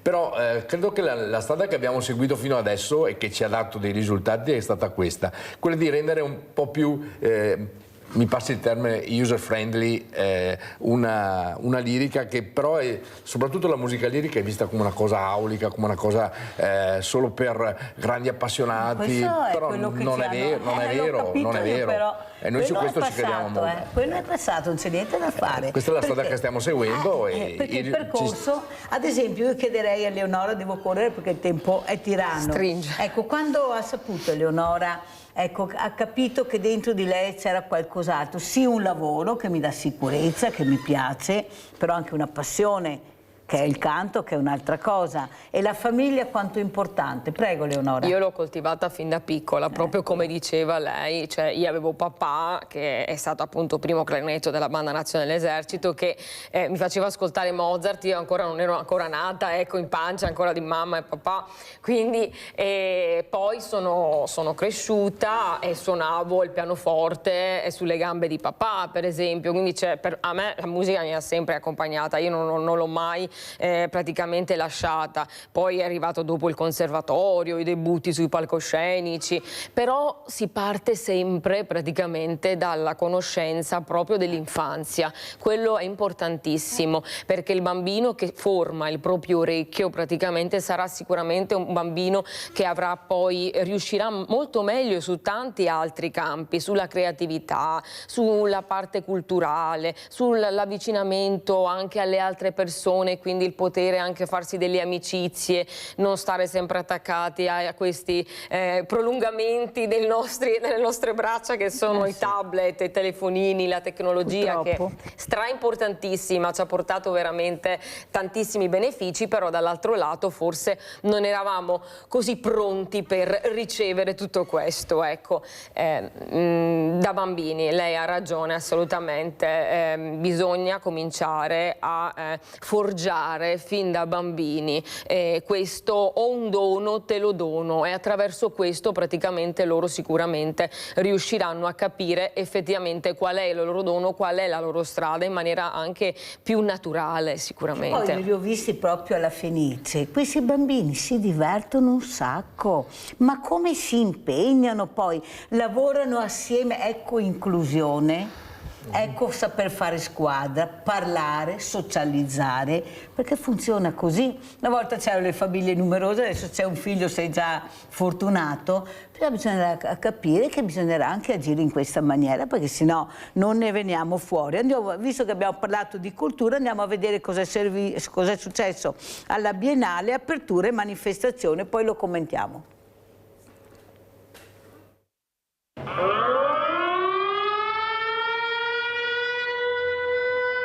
Le sirene antiaeree ucraine risuonano alla Biennale fino quasi a coprire la musica che viene diffusa a ripetizione dagli schermi piazzati fuori dal padiglione russo. Il flash mob di Più Europa vuole fare ascoltare a tutti i visitatori il suono che gli ucraini sentono da 4 anni, ha spiegato il segretario Riccardo Maggi, quello degli allarmi che annunciano i bombardamenti russi sulle loro teste. Ai manifestanti di Più Europa si erano appena aggiunti quelli di una manifestazione indetta dai radicali, che assieme a membri della comunità ucraina ha raggiunto i giardini partendo da San Marco. Non siamo né contro l'arte, tantomeno contro l'arte russa, siamo invece contro la censura di Stato e soprattutto l'uso politico dell'arte, perché la presenza della Federazione Russa in quanto tale alla Biennale non è apolitica, non è neutrale, è un ulteriore avanzamento di un'idea di mondo che non ci piace, perché è contro la democrazia e contro la libertà. E questo è un concetto ribadito inevitabilmente più volte di fronte alle dichiarazioni della Biennale che giustifica la presenza russa in nome della libertà dell'arte. L'arte non è libera in Russia, dove artisti dissidenti devono scappare se vogliono continuare a fare gli artisti, oppure uniformarsi al regime. Questo vogliamo dire a buttafuoco. L'arte oggi per la Russia è uno strumento di propaganda. Parole simili arrivano anche dal governo. Nelle stesse ore il sottosegretario alla presidenza del Consiglio Giovan Battista Fazzolari ha definito la raffazzonata apertura del padiglione russo alla Biennale di Venezia uno degli esempi più evidenti della gratuita visibilità concessa al regime putiniano.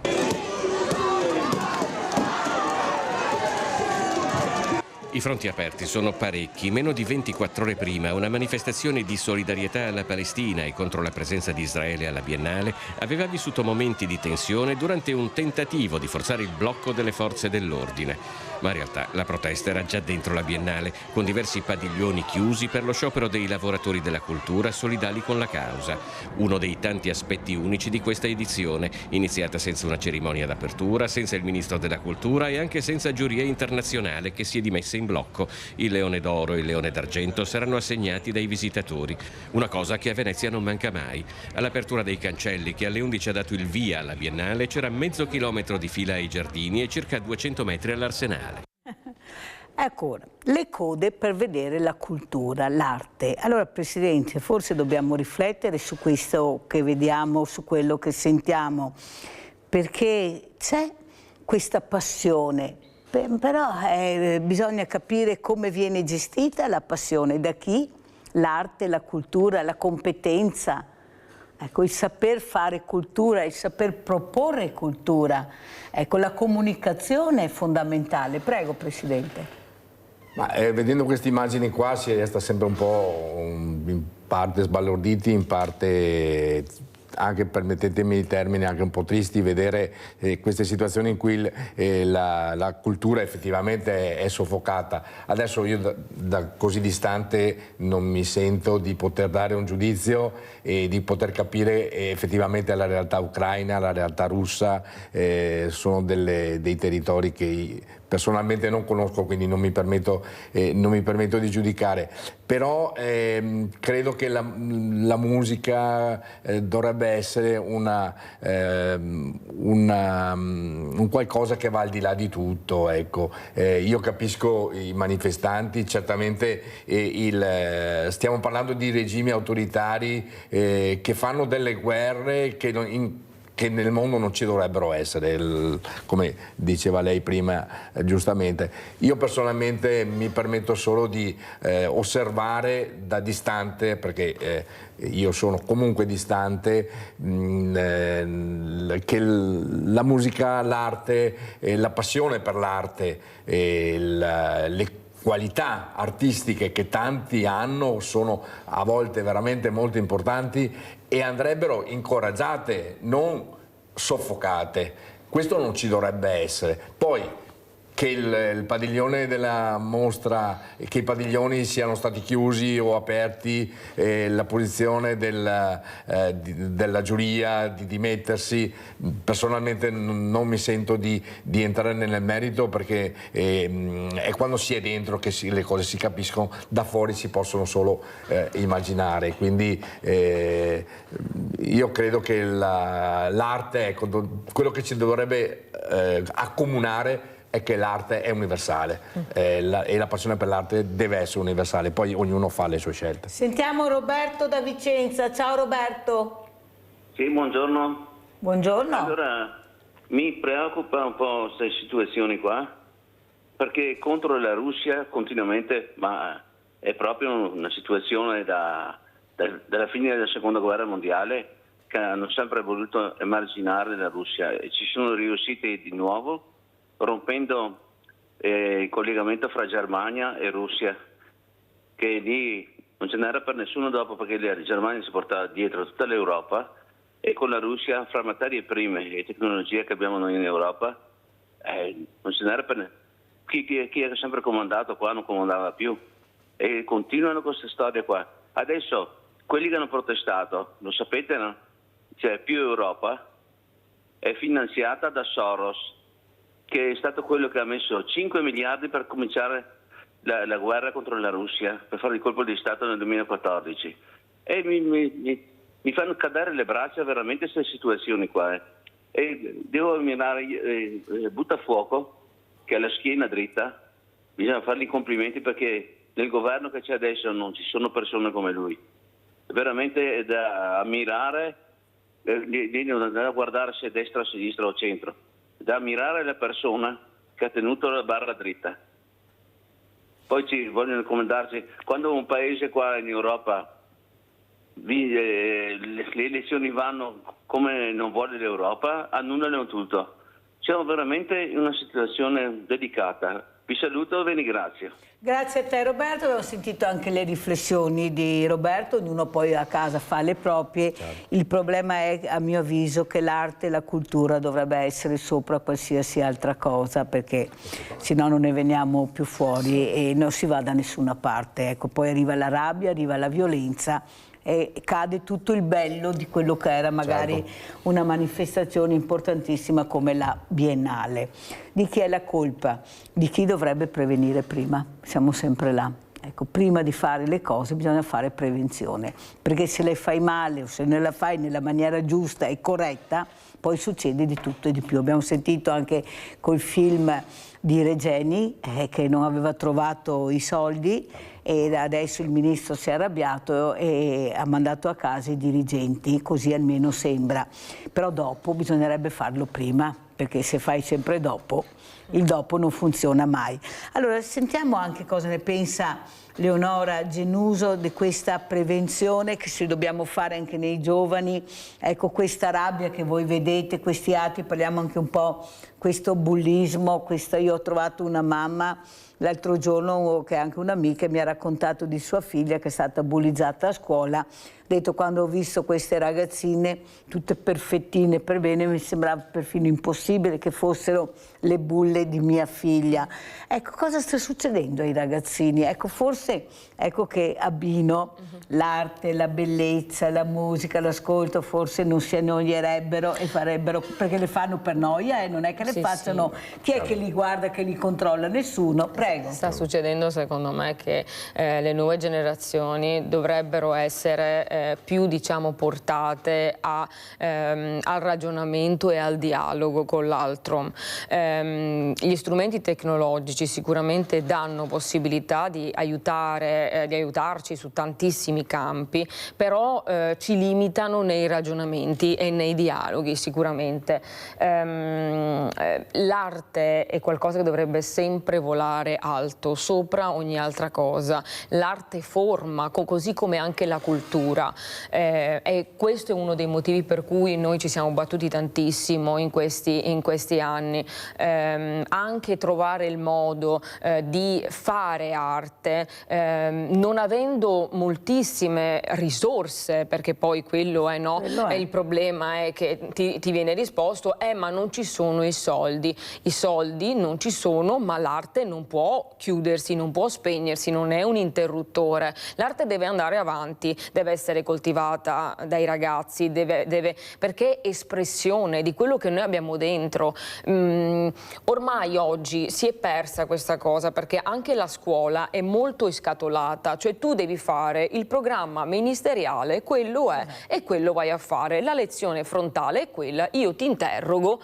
Sì, ma... La famosa didattica. Didattica, ma sta cambiando tutto, sta cambiando la politica, il modo di pensare a livello politico, sta cambiando il modo di vedere la scuola, stanno cambiando le generazioni e noi dovremo capire il cambiamento delle generazioni per adattare tutti i vari strumenti istituzionali che abbiamo a questo momento politico e anche a questo momento, diciamo, sociale che abbiamo sotto, perché se no non ne veniamo fuori.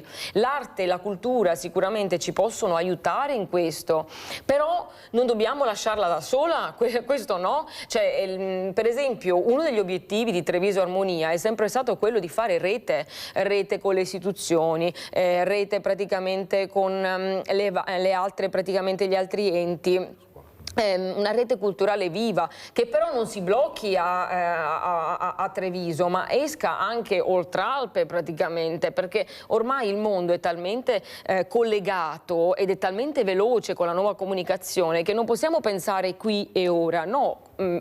Ovunque e sempre, e i ragazzi hanno molto presente tutto ciò e quindi sentono le pressioni che arrivano da tutto quello che sta succedendo anche a livello storico e culturale, e magari non riescono a esprimersi. Perché? Perché nessuno mai insegnato loro magari la parte del dialogo, ma la punizione era magari sul voto, io ti punisco sul voto, ok, ci vuole, bisogna impartire ovviamente la parte dell'educazione, ma dall'altro lato bisogna anche fargli vedere cosa c'è, per dargli anche una scelta, no? Per permettergli di parlare, per permettergli di esprimere anche un loro pensiero. Ecco. Io sono convinta, anche Presidente Piva, che bisogna iniziare, come diceva Tullio Giacomini, ad amare anche gli strumenti, imparare a conoscere gli strumenti, il suono. Una volta c'è il famoso clarinetto, sarà stato monotono, ma intanto iniziavi a capire che in mano avevi qualcosa che emetteva un suono. Poi c'era chi era più portato, meno portato, ma nel fine iniziavi con qualcosa. Adesso con cosa iniziano, Presidente? Perché è facile dire dovete, sì. È come un ragazzo che mi ha detto vogliamo che giochiamo, datemi il gioco però. Perché allora bisogna anche capire cosa volete fare di noi. Così mi ha detto un ragazzo. Dico gioca, sì, ma dammi un gioco, vediamo che gioco mi dai, se va bene quel gioco. Prego, Presidente. Ma io credo che la risposta l'abbiamo già data prima, nel senso che i giovanissimi sono delle spugne e assorbono qualsiasi cosa gli venga proposta da noi adulti, e in questo abbiamo una grossa responsabilità nei loro confronti. I giovani credo che abbiano bisogno, ma forse ce lo stanno anche chiedendo, di dargli dei giocattoli nuovi con cui giocare. Bravo, nuovi, esatto. Che sono vecchi tra l'altro, perché gli strumenti musicali sicuramente hanno secoli di vita. Però con un sistema nuovo. Però, no? Esatto, cioè con la convinzione che gli diamo qualcosa che loro sono in grado di usare. Non è che, ok, ci sono quelli che hanno dei talenti sicuramente superiori agli altri, però tutti possono arrivare a giocare con la musica, a giocare ma anche con l'arte, anche con altre cose. Noi, può essere la pittura, la scultura, esatto, qualsiasi cosa. Noi con Musica Civica abbiamo creato un bel connubio tra arte dei suoni, diciamo, cioè tra la musica e l'arte visiva. Noi siamo, come Musica Civica, siamo sponsor della mostra di Nino Springolo al Bailo. Tra l'altro quest'anno abbiamo anche il patrocinio della provincia, il patrocinio della Regione Veneto, che ci fa sicuramente onore. Però ecco, i giovani hanno bisogno di giocattoli, i giocattoli ci sono. Bisogna darglieli e avere la consapevolezza, il coraggio di darglieli, ma soprattutto la consapevolezza di capire che li possono usare, perché sono capaci, basta farli partire. Mirella da Riese, vai Mirella. Mirella, buongiorno ai suoi ospiti. Ciao. Allora, dice una cosa, io ho 2 figli che adesso sono grandi, comunque nel 90 al 95 andavano a scuola e al pomeriggio venivano a casa alle 4:30. E c'era un giorno, ogni giorno c'era una cosa da fare a scuola come arte, come c'era musica, c'era sport, era bellissimo. Adesso è tutto cambiato, guarda, i ragazzi non sanno più cosa fare, dove andare, e così succede. Comunque i miei figli hanno imparato, uno musica, che gli piaceva molto, e l'altro gli piaceva l'arte, a dipingere come sua mamma, perché anche a me mi piace dipingere, ecco. E così, ad esempio anche in famiglia. Anche i giovani che imparassero a fare queste cose, che sono molto importanti e anche fanno bene alla mente. Io saluto, buongiorno a tutti. Grazie cara Mirella, ecco l'esempio, ecco come diceva appunto Leonora, mio papà, fin da piccola, forse dobbiamo capire tutti quanti che non solo loro che devono fare un passo in avanti, siamo noi che dobbiamo farne due in avanti per capire che forse questi ragazzi hanno bisogno che noi ci siamo, ecco, con i nostri pregi, difetti, ma essere nel pezzo. Non è la quantità del tempo, è la qualità del tempo che tu dai a tuo figlio, e l'arte, la musica, la cultura può essere leggere un bel libro assieme, come faccio io. Io non pensavo che interessasse, invece mi dico continua a leggere che ci piace, forse anche ascoltare, leggere, la lettura. Ecco, lei Presidente quando ha sentito che aveva questo orecchio per la musica? Beh, anch'io ho avuto la fortuna di avere un genitore, in particolare mio papà, che aveva una passione straordinaria per il pianoforte, e ho cominciato anch'io a studiare il pianoforte a 10-12 anni, però la mia vera passione sicuramente è il canto, che è nata molto dopo,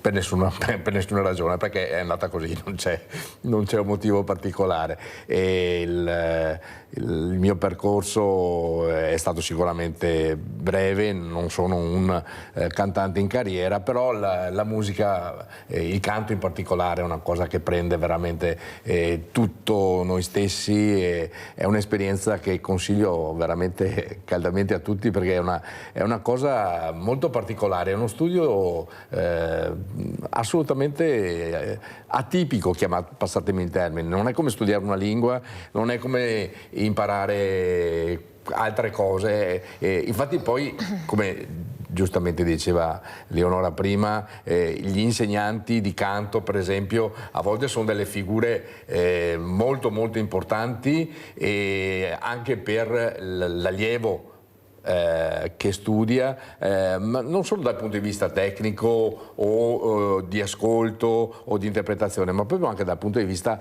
personale e umano.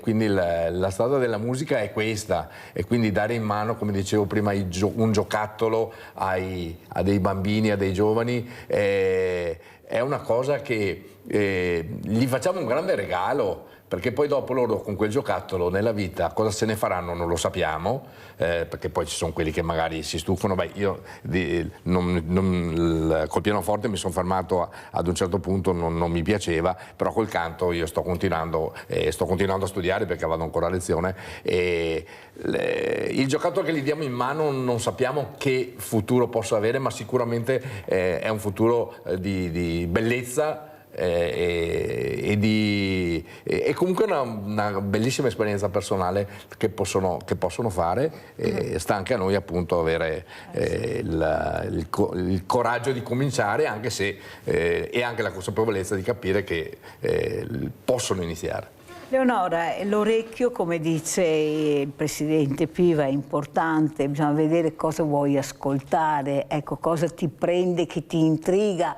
col suono che ti arriva anche con questo giocattolo, che può essere giustamente uno strumento, ma può essere un pennello, può essere la creta, qualsiasi cosa. Il problema è cosa tu vuoi ascoltare con questo giocattolo, e soprattutto l'emozione. Io sono convinta che dobbiamo emozionare questi bambini. Cosa dice Leonora? Una volta mi ricordo, prendo questo esempio per far capire un po' dove poi voglio arrivare successivamente, un insegnante di canto disse a una ragazza, una mia collega, maestra, non riesco a cantare Traviata perché mi viene da piangere nel momento in cui lei... E la maestra gli disse, perché ti viene da piangere?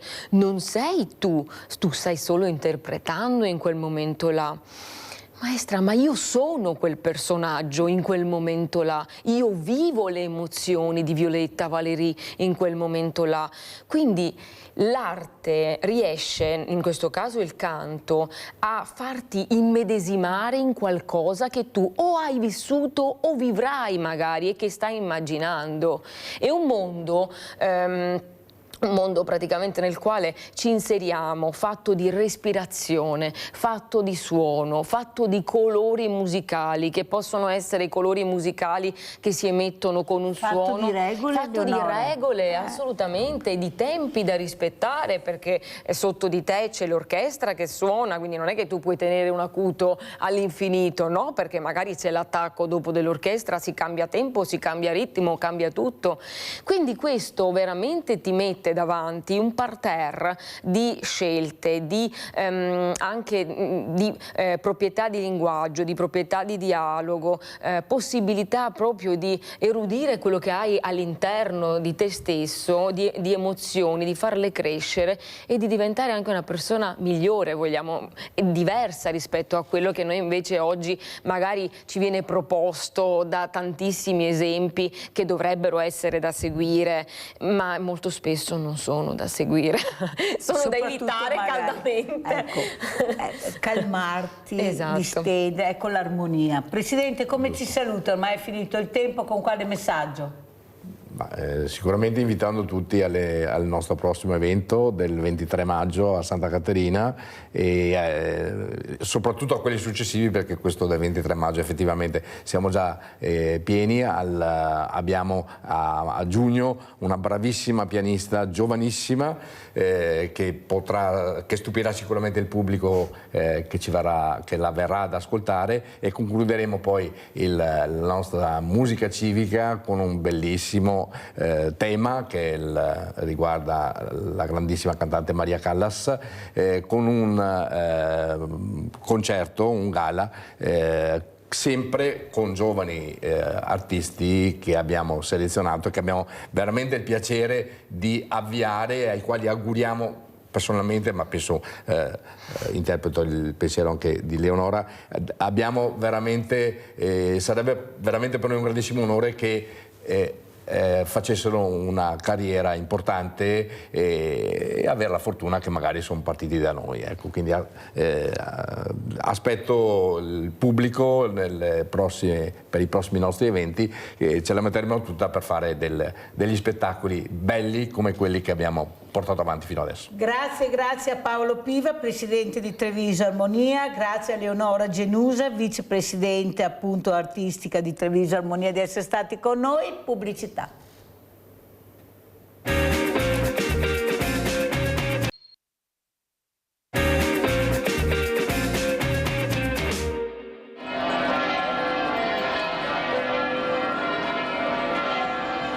Delle campane ha accolto l'arrivo dei partecipanti alla 10ª edizione della marcia per dire no ai pesticidi. Oltre 400 persone hanno voluto essere presenti, anziani, bambini, famiglie intere, un percorso che si è snodato tra le bellissime colline del patrimonio UNESCO.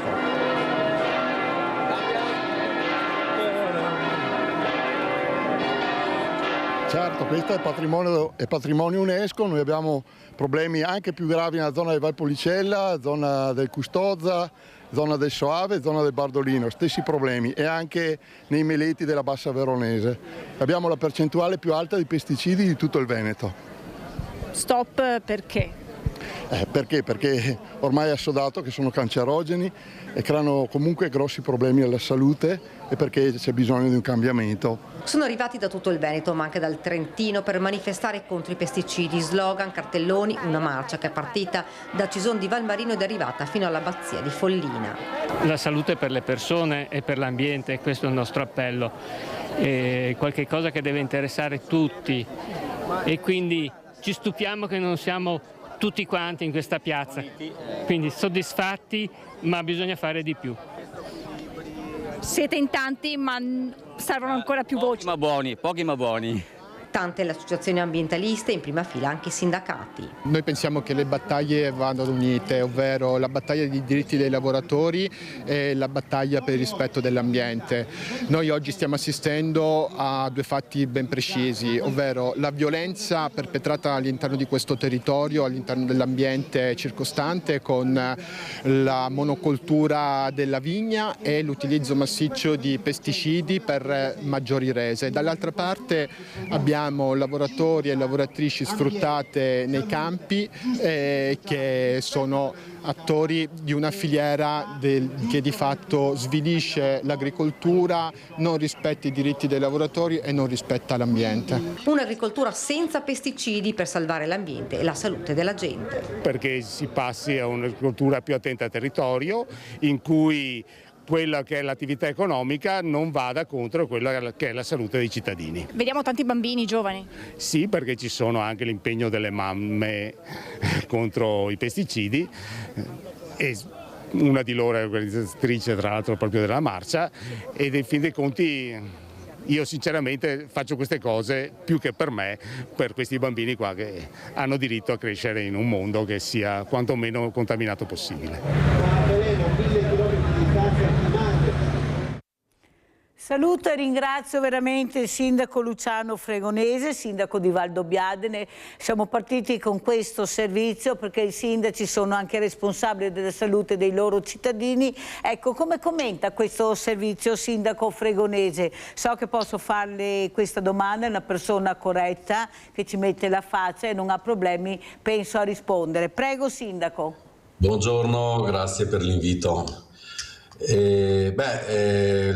Questo tipo di marce non sono nuove, sono state organizzate anche negli anni scorsi, e la sensibilità per quello che riguarda il tema della salute delle persone e della salubrità dell'ambiente è sicuramente un tema che riguarda tutti, coinvolge tutti, e l'attenzione va sempre mantenuta, per cui devo dire che adesso ho visto adesso il servizio e ho sentito che facevo riferimento anche ad altre realtà del territorio veneto, trentino, ma insomma credo che l'attenzione sia rivolta a tutte le realtà del territorio nazionale, laddove ognuno ha delle specificità diverse dovute sia all'agricoltura o all'industria o altre attività produttive, quindi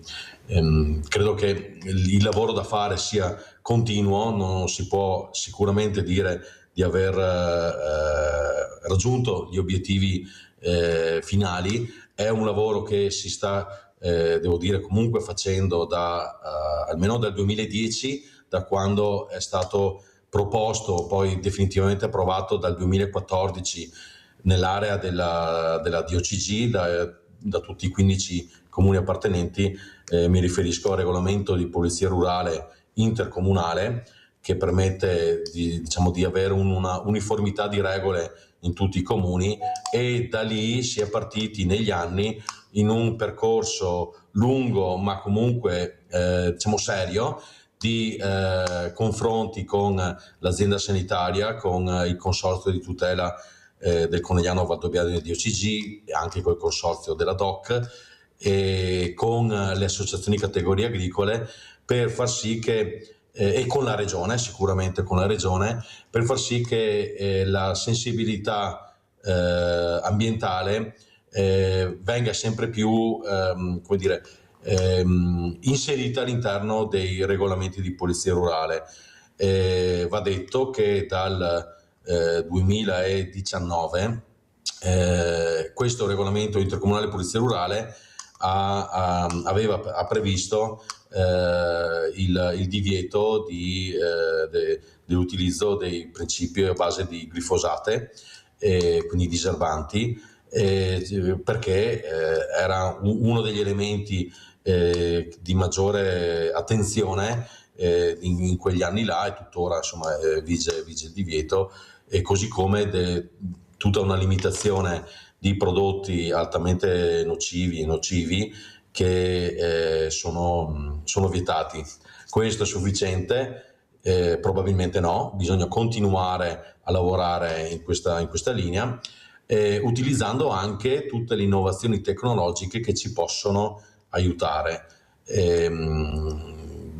Insomma, la tecnologia deve essere in aiuto dei lavoratori, per la sicurezza dei lavoratori agricoli e non solo, qualsiasi tipo di lavoratore, però la tecnologia può anche essere, diciamo, sfruttata per perseguire sempre più la sostenibilità ambientale. La ringrazio Sindaco per quello che ha spiegato, è molto importante.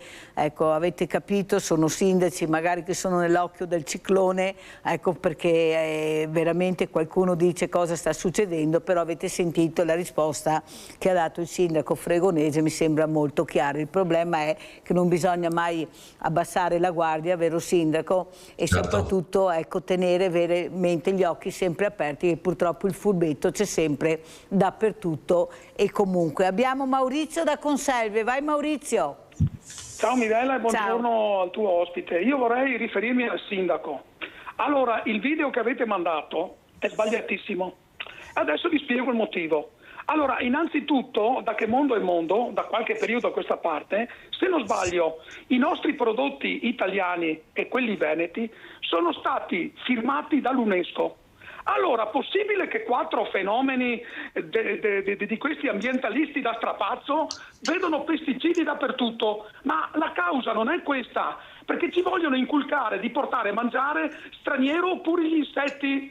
Così non funziona. Così voi perdete tutto quello che avete. Questo è il discorso. Ecco, non cercate di fare i furbetti e questo e quell'altro che vedete ogni mattina, vedete pesticidi dappertutto. Non funziona così, perché il nostro Made in Italy è ben rispettato in tutto il mondo. Ma siete voi però che siete contrari al Made in Italy, perché volete mangiare gli insetti. Scusa Maurizio, scusa, voi a chi ti riferiste a voi? Agli ambientalisti là, quelli che ho visto prima, che stavano marciando. Allora spiega bene, perché sennò metti dentro tutti. Sì, no, il sindaco no, non c'entra niente il sindaco. Bene, ecco, io allora l'hai chiarito Maurizio. Allora Sindaco, come commenta quello che ha detto Maurizio e soprattutto l'importanza di mangiare sano, mangiare bene? Abbiamo visto i problemi che ci sono, avete sentito quanta plastica hanno trovato nel nostro cervello, sono studi approfonditi, come 7 tappi di plastica, 7 tappi di plastica. Perciò, caro Maurizio, bisogna avere sempre gli occhi aperti, come ha detto il Sindaco Fregonese, e non mollare mai. Prego, Sindaco. Sì, io capisco e in parte condivido l'intervento appena avuto, perché è vero che ci sono molti paesi, soprattutto extraeuropei, nei quali non vige assolutamente una legislazione stringente come quella europea, e devo dire quella italiana è ancora più stringente di quella europea. Quindi se pensiamo di sostituire i prodotti italiani, soprattutto veneti, con prodotti che soprattutto nell'agroalimentare che arrivano da certi paesi diciamo di altri continenti, attenzione, perché lì non ci sono limiti così stringenti nell'utilizzo dei prodotti fitosanitari. Il fatto di tenere l'attenzione alta, insomma, di mantenere l'attenzione, io credo che sia un principio che tutti condividiamo. C'è chi lo fa in un modo, c'è chi lo fa in un altro, ma tenere l'attenzione alta non significa tenere una parte, tenere da una parte o dall'altra. Significa affidarsi ai professionisti, agli enti che sono proprio preposti a questo. Poi si possono avere delle idee diverse e questo è comprensibile, ma quando io penso all'ambito sanitario, per esempio il sindaco è autorità locale sanitaria, ma non lo è perché ha avuto un'ispirazione divina, lo è per il fatto che ha la responsabilità di confrontarsi con l'azienda sanitaria, con gli organi preposti e prendere delle iniziative sulla base di quello che, delle indicazioni che gli enti preposti gli danno. Quindi io sono convinto che l'attenzione vada mantenuta, certamente assieme a tante altre attenzioni che bisogna avere nella sostenibilità di un'agricoltura e di un mondo produttivo che comunque, lo vediamo, è sempre più soggetto a instabilità a livello mondiale che mettono in crisi la stessa produzione. Sono delle dinamiche molto complesse, ma quello che voglio sottolineare è che ci sono organizzazioni, enti, istituzioni che devono lavorare per questo, e se sentiamo che c'è poca sensibilità, io credo che sia corretto rivolgersi a queste istituzioni affinché possano spiegare quello che fanno, perché pensare che ci sia tutto un mondo insensibile e inattivo rispetto a questi temi è assolutamente sbagliato, perché Sindaco, mi scusi se corro, ma purtroppo il tempo è tiranno. Sì. Cosa ne pensa di quello che penso abbia letto anche lei in questi giorni, ecco, di questa realtà che si vive, di questi caporalato, di questi ragazzi che sono pagati pochissimo, di questi alloggi che non si trovano, di queste case, ecco, cosa ne pensa? Allora, questo è un altro di quei temi che deve riguardare tutti, non può riguardare solo una parte, cioè la sensibilità deve essere diffusa, perché in qualsiasi territorio nazionale, insomma in questo caso, si possono verificare dei casi di questo genere. Certamente vanno prevenuti, vanno contrastati, e nel momento in cui ognuno fa il proprio lavoro, allora sì, possiamo pensare di risolvere queste problematiche. Mi riferisco a cosa? Al fatto che sì, all'interno del mondo del caporalato sicuramente c'è una percentuale di persone, di aziende che lo fanno in maniera subdola e contro la legge. E di fatto va anche però agevolato e incentivato l'assunzione di manodopera in maniera chiara, regolare e semplificata. Oh, bravo sindaco Fregonese, l'ha detto il sindaco Fregonese. C'è, bisogna contrastarla, bisogna che le cose siano chiare e che soprattutto questi contratti siano chiari. Abbiamo Adriano da Campalto, vai Adriano. Intanto buongiorno, Mirella, a lei. Buongiorno. Ecco, allora volevo chiedere una cosa, io ho bisogno di parlare un attimo col sindaco. Avevo bisogno di chiederle gentilmente un favore, perché io sono impulsivo, sindaco. Sono una persona che cerco sempre di aiutare il prossimo, di fare del bene, ma sono anche impulsivo. Mi riconosco, ho un brutto carattere. Io, quando c'era il Covid, signor sindaco, i pullman erano tutti puliti. Adesso mi ritrovo che, finito il pullman, ci sono sempre, io abito a Venezia, a Mestre, e mi ritrovo sempre che ci sono i pullman che sono luridi, fanno schifo, e purtroppo non posso, perché non sono capace di mandare email, signor sindaco. Va bene, mi ritrovo io come mi devo comportare per essere rispettato, visto che la regione ha il suo taxi, i politici hanno il suo taxi bello pulito. Ci troviamo appositamente noi che paghiamo un canone, un abbonamento, quello che è, ci troviamo ultimamente con i pullman veramente sporchi, e mi chiedo, ma come mai prima c'era il Covid, era tutto pulito, io come mi devo comportare? Devo fare una denuncia ai carabinieri? Perché mi sono rivolto più di qualche consigliere, il sindaco non ti riceve, che dovrebbe essere la prima persona che dovrebbe riceverti, non c'è mai, non c'è posto, non c'è quello, non c'è l'altro. Ma il sindaco è stato votato dai cittadini, dovrebbe aiutare i cittadini, ma qui noi cittadini siamo trattati come dei stupidi. Io non sono un stupido, io sono un essere umano che ogni 5 anni mi chiedono il voto, do il voto, però dopo alla fine questi 5 anni mi trattano come un stupido. Questo non mi sta bene, perché io cerco di essere coerente, corretto, pago le mie tasse, quello che è. Mi chiedo, è giusto che faccia una denuncia? Perché mi trovo così, glielo giuro signor Sindaco, una cosa che fa veramente pietà, e dopo dico, guarda, la regione ha il suo taxi bello pulito, il politico ha la sua macchina bella pulita. Come mi devo comportare? Devo andare dai carabinieri, fare una denuncia, perché io... Molto chiaro Adriano, devo chiudere, se no non ce la faccio. Prego, Sindaco. Sì, grazie. Campalto, l'ho sentito male. Campalto, in provincia di Venezia. Grazie della segnalazione. Io non conosco la questione direttamente, però insomma, visto che me ne ha portato a conoscenza, mi informo e cerco di poter essere di aiuto a quanto segnalato.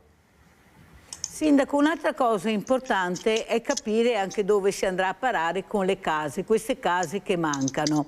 Io ho avuto un signore, che spero anche di averlo in trasmissione, diversamente giovane, il quale con delle carte molto chiare, che porterò anche chi di dovere, diceva che una volta c'erano queste case per le persone veramente che non trovavano alloggio e lavoravano, poi qualcuno ha deciso di murare tutto, di chiudere tutto, invece con un progetto che era diventato come un consorzio fatto anche dall'API, Associazione Piccole Imprese. Non sarebbe il caso di rivedere assieme a tutti quanti gli attori di questo enorme problema che è trovare l'alloggio, per cercare di dare delle risposte, visto gli edifici chiusi che abbiamo, sia pubblici che privati? Perché prima o poi bisognerà pur fare qualcosa. Prego, Sindaco. Sì, magari se potrò vedere questa documentazione quando l'avrai, sono curioso. Il tema dell'abitazione è assolutamente articolato, è un problema che riguarda anche Valdobbiadene, avendo su circa 4.800 unità abitative, circa 6.000 unità abitative, ne abbiamo 2.800 vuote per diversi motivi.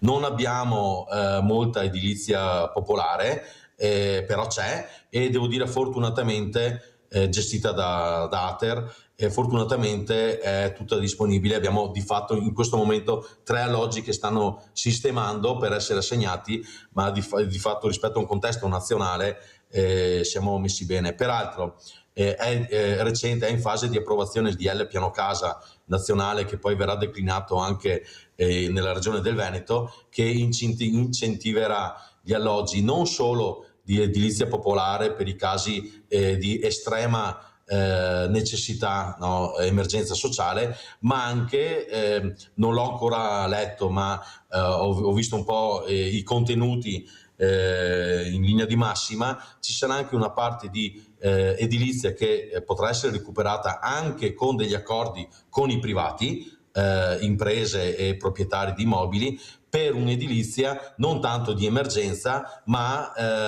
diciamo per quell'edilizia per quei casi che richiedono appunto di lavoratori o giovani coppie che richiedono di prezzi degli affitti calmierati. A livello locale, se mi dai un minuto, nel marzo dell'anno scorso a livello comunale abbiamo approvato una delibera in consiglio comunale, per la quale sono anche stato un po' criticato perché è forte. Con questa delibera chiunque faccia interventi di ristrutturazione e recupero di immobili vuoti ai fini residenziali, quindi col vincolo residenziale, non necessariamente di proprietà, quindi posso ristrutturare l'immobile per fare la mia residenza o per darlo in affitto in residenza per 10 anni, esonero dei contributi di costruzione, oneri di urbanizzazione e costi di costruzione, sono circa 7-8 mila euro, dipende poi dall'entità dell'intervento, risparmiati, cioè il comune non incassa niente. Io più di non incassare niente non posso fare, perché non ho la potestà di legiferare, e quindi se pensiamo che questi in 10 anni possono essere 700-800 euro all'anno, quindi 60-70 euro al mese in meno. Se poi si aggiunge anche il contratto a canone agevolato che può ridurre del 25% l'IMU per i proprietari, diciamo possiamo arrivare a 100-120 euro al mese in meno. Se questo beneficio viene poi ripartito al 50%, diciamo tra proprietario e locatario, diciamo che un 60-70 euro in meno di affitto lo si può avere. È poca cosa, ma io credo che anziché pagare 560 euro, 500 euro al mese, si paga 440-430 euro al mese, questo è già un aiuto per la residenzialità. Molto chiaro, molto chiaro. Abbiamo Nadia in linea, vai Nadia. Ciao Mirella, buongiorno ai tuoi ospiti. Niente, mi sono fatto una domanda che ho visto che hanno consegnato allora il presidente dell'Atter ha consegnato le chiavi di 6 appartamenti o 7 se non mi sbaglio qua a Silea e altrettanti a Ponte di Piave. Sono comuni che alla prossima settimana devono andare alla votazione. Mi sono fatta una domanda, perché non li hanno consegnati prima? Grazie, arrivederci e buona giornata.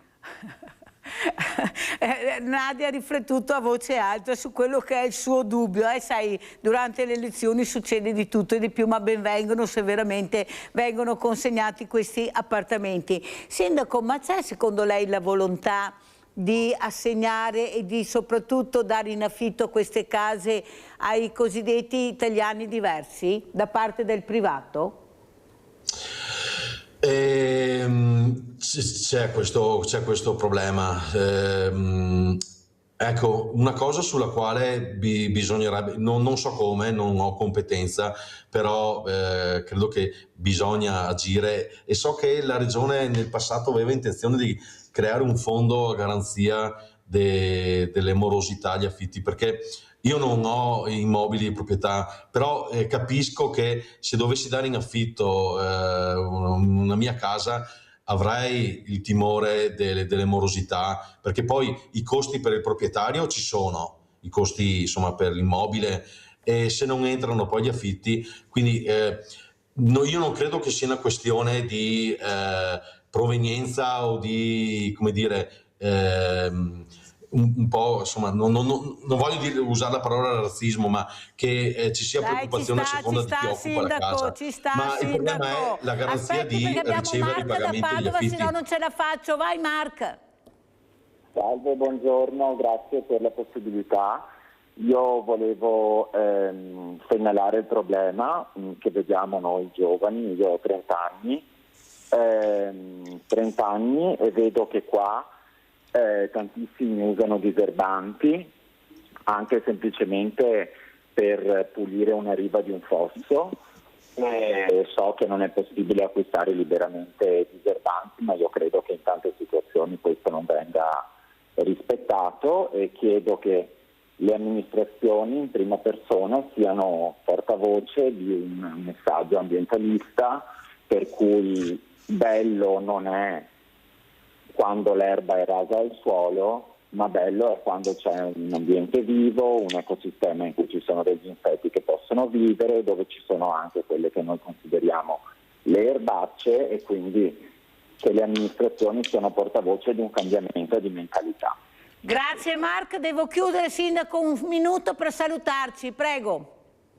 Sì, grazie, saluto tutti, grazie per l'invito. Arrivo dalla dunata degli Alpini a Genova, nella quale insomma una grande folla di alpini e amici degli alpini ha, diciamo, invaso in maniera pacifica e costruttiva. Devo dire che poi l'ospitalità da parte dei genovesi è stata bella, importante, e avere la possibilità attraverso queste associazioni e tante altre che possono coinvolgere cittadini giovani, ma non solo giovani, a un'attività civica importante a supporto non tanto delle amministrazioni, non solo delle amministrazioni, ma proprio del vicino di casa, di chi ha bisogno e magari non lo fa sentire. Questo è molto importante, quindi se devo guardare a un futuro migliore, sicuramente lo faccio anche guardando a quelle associazioni come gli alpini che davvero si danno da fare e non guardano chi hanno dall'altra parte, ma se c'è bisogno rispondono. E anche ha risposto a Mark, per far sempre piacere sentire che il cittadino si attiva per far capire se c'è qualcosa di sbagliato. Così vedi, Mark, ti ha risposto anche il sindaco Luciano Fregonese, hai fatto bene, bravo. E con questo Io ringrazio veramente il sindaco di Valdobbiadene, Luciano Fregonese, di essere stato con noi, e adesso andiamo a vedere, visto che dicono Mirella aiuta i veneti, lo faccio vedere tutti i giorni, andiamo a vedere il vostro assegno a chi è andato. Ciao grande famiglia di Rete Veneta, oggi siamo a Vo Euganeo, Vo Vecchio, e stiamo per incontrare Iole e Romano, suo figlio, perché oggi consegneremo questo premio, la Stella di Natale, a mamma Iole e a suo figlio Romano. Andiamo!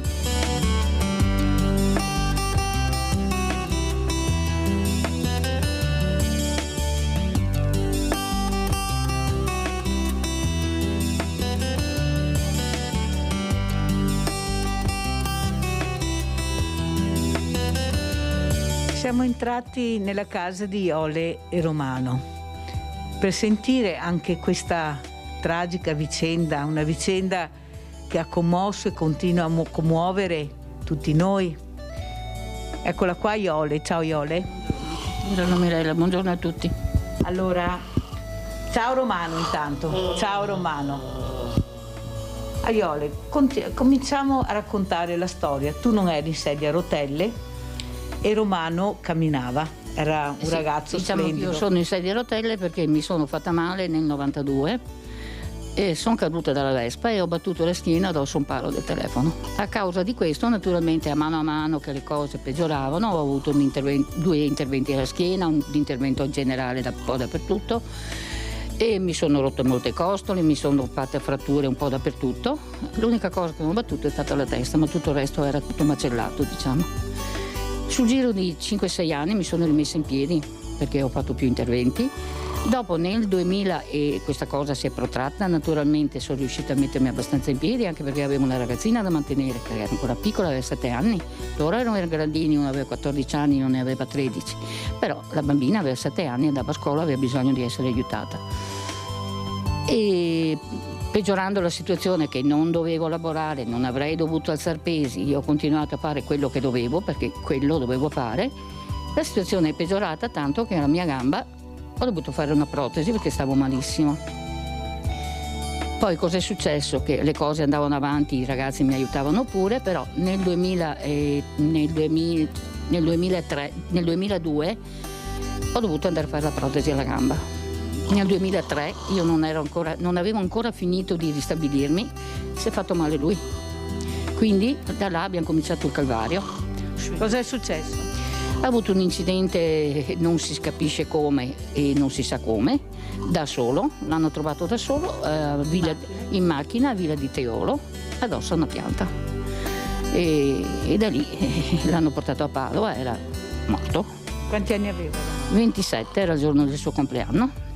E sì, l'hanno portato a Padova in rianimazione, siamo stati lì a Padova, che naturalmente, visto che faceva sport, visto che correva tanto, faceva pesi, era abbastanza robusto, ce l'ha fatta e è riuscito a uscire da questa brutta cosa, insomma, perché era veramente distrutto. Perché lui, al contrario di me, io ho battuto la schiena e mi sono rotta tutte le ossa. Lui ha battuto solo la testa, perché lui non ha fatto nient'altro che rompersi la testa. E quello è un danno che non ci puoi fare niente.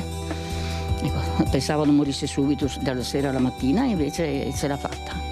E da lì, dopo, è stato lì dal 28 maggio fino al 14 ottobre.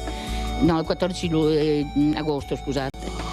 Il 14 agosto me l'hanno portato a Venezia, al Lido, e da lì abbiamo fatto il calvario su e giù dal Lido tutti i giorni, quindi da Monselice, Monselice treno, traghetto pullman, finché arrivavamo là, 3 ore. Allora Iole, la mia domanda è questa. Dopo tanti anni di sofferenze, anche di solitudine, ricordiamo, per chi non avesse seguito il servizio che abbiamo fatto, che tu abitavi in un'altra casa, che era la casa di Romano.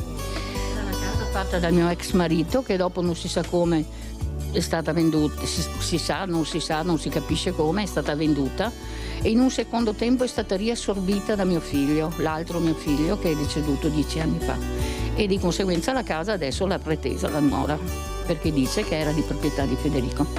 Perciò tu hai perso un altro figlio? Sì, io ho perso un altro figlio nel 2012. E quanti anni aveva?